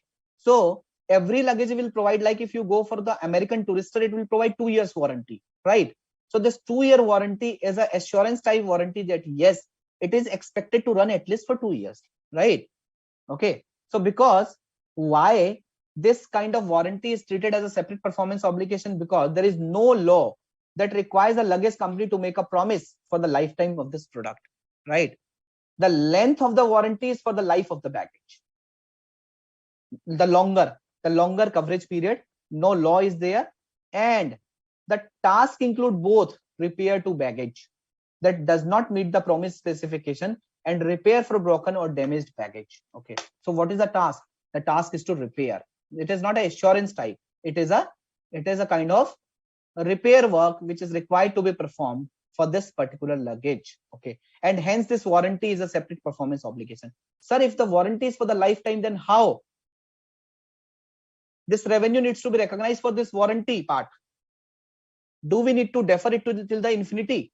The answer is, in that case, the company will expect, of course, nobody, if I have purchased this luggage 20 years ago, I'll not go now. Okay. And I'm not expecting this luggage to run for 20 years, right? Right. For example, if somebody has purchased a luggage 20 years back, so that was a very heavy luggage.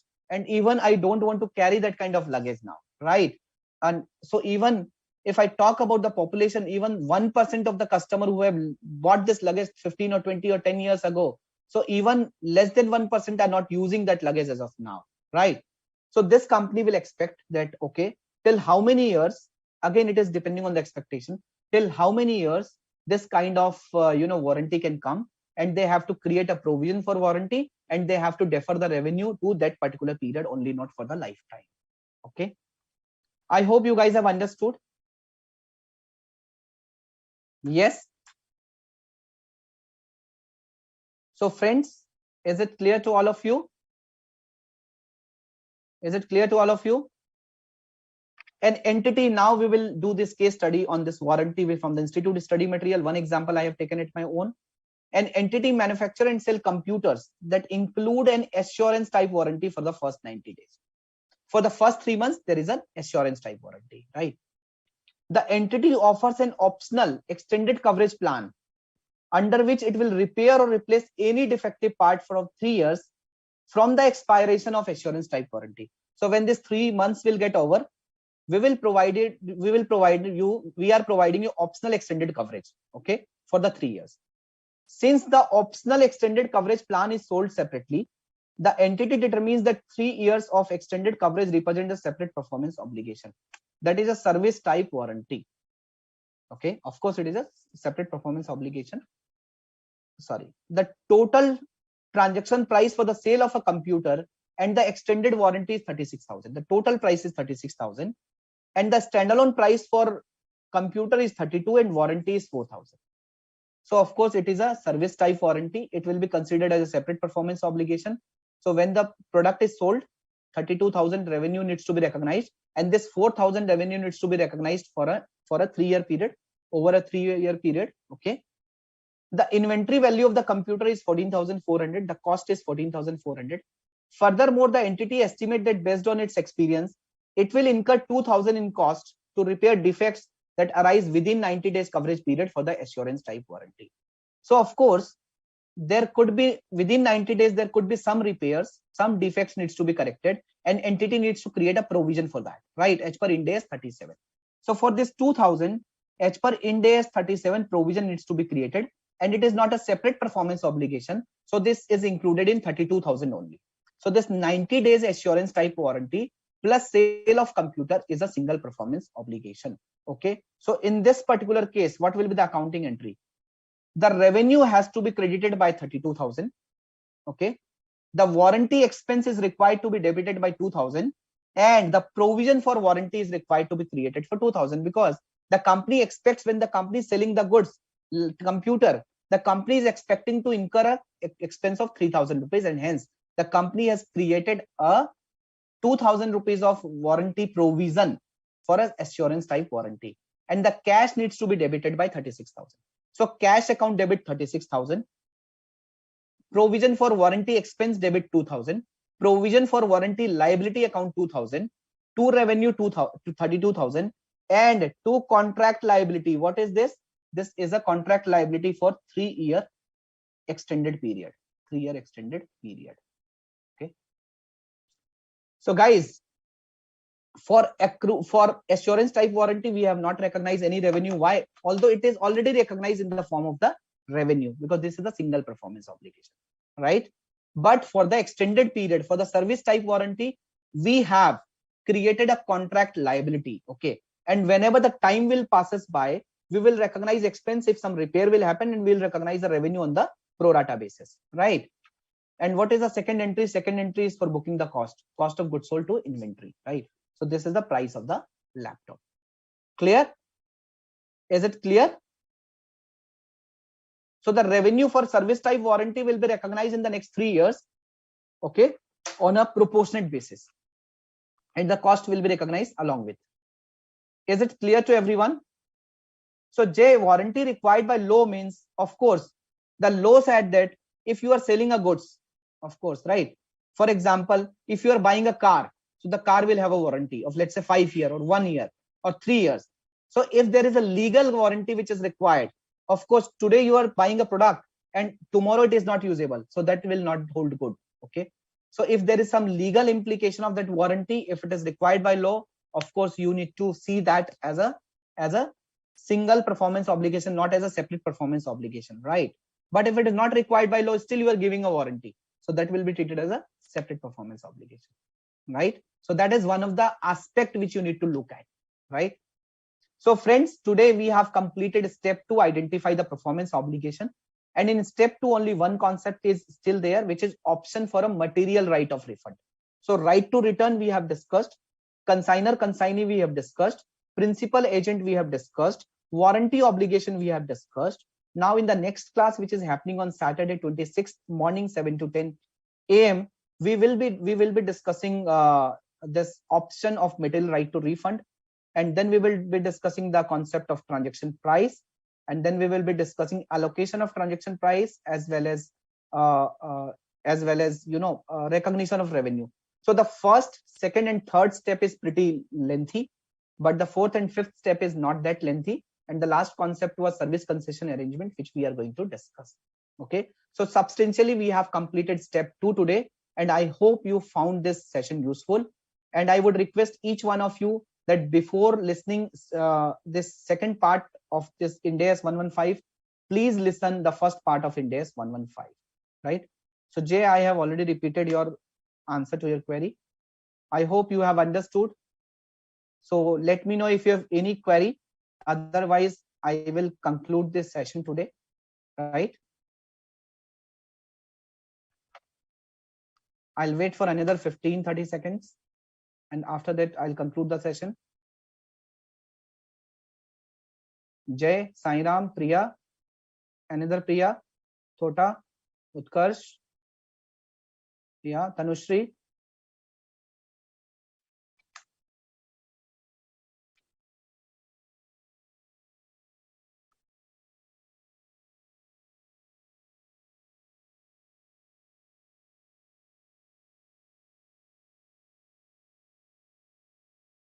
Yeah.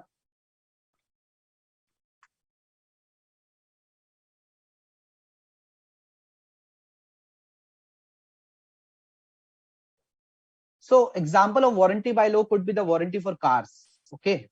It should be fit for, it should be roadworthy. It should be fit for running, right?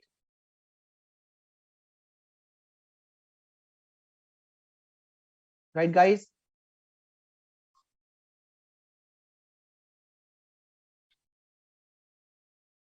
Any other query, any other questions? So thank you so much, friends. If you have any query, you can just write your query to the ICAI, or in the next session, if you still have a query on the part 1 and part 2 of Ind AS 115, I will be happy to answer your queries. Thank you so much, guys. Thank you so much, students, for your active interaction and your learning. And thank you so much for your feedback as well. So have a happy and have a healthy day ahead. So thank you so much, and let's meet on Saturday morning 7 to 10 a.m. for this third part of Ind AS 115.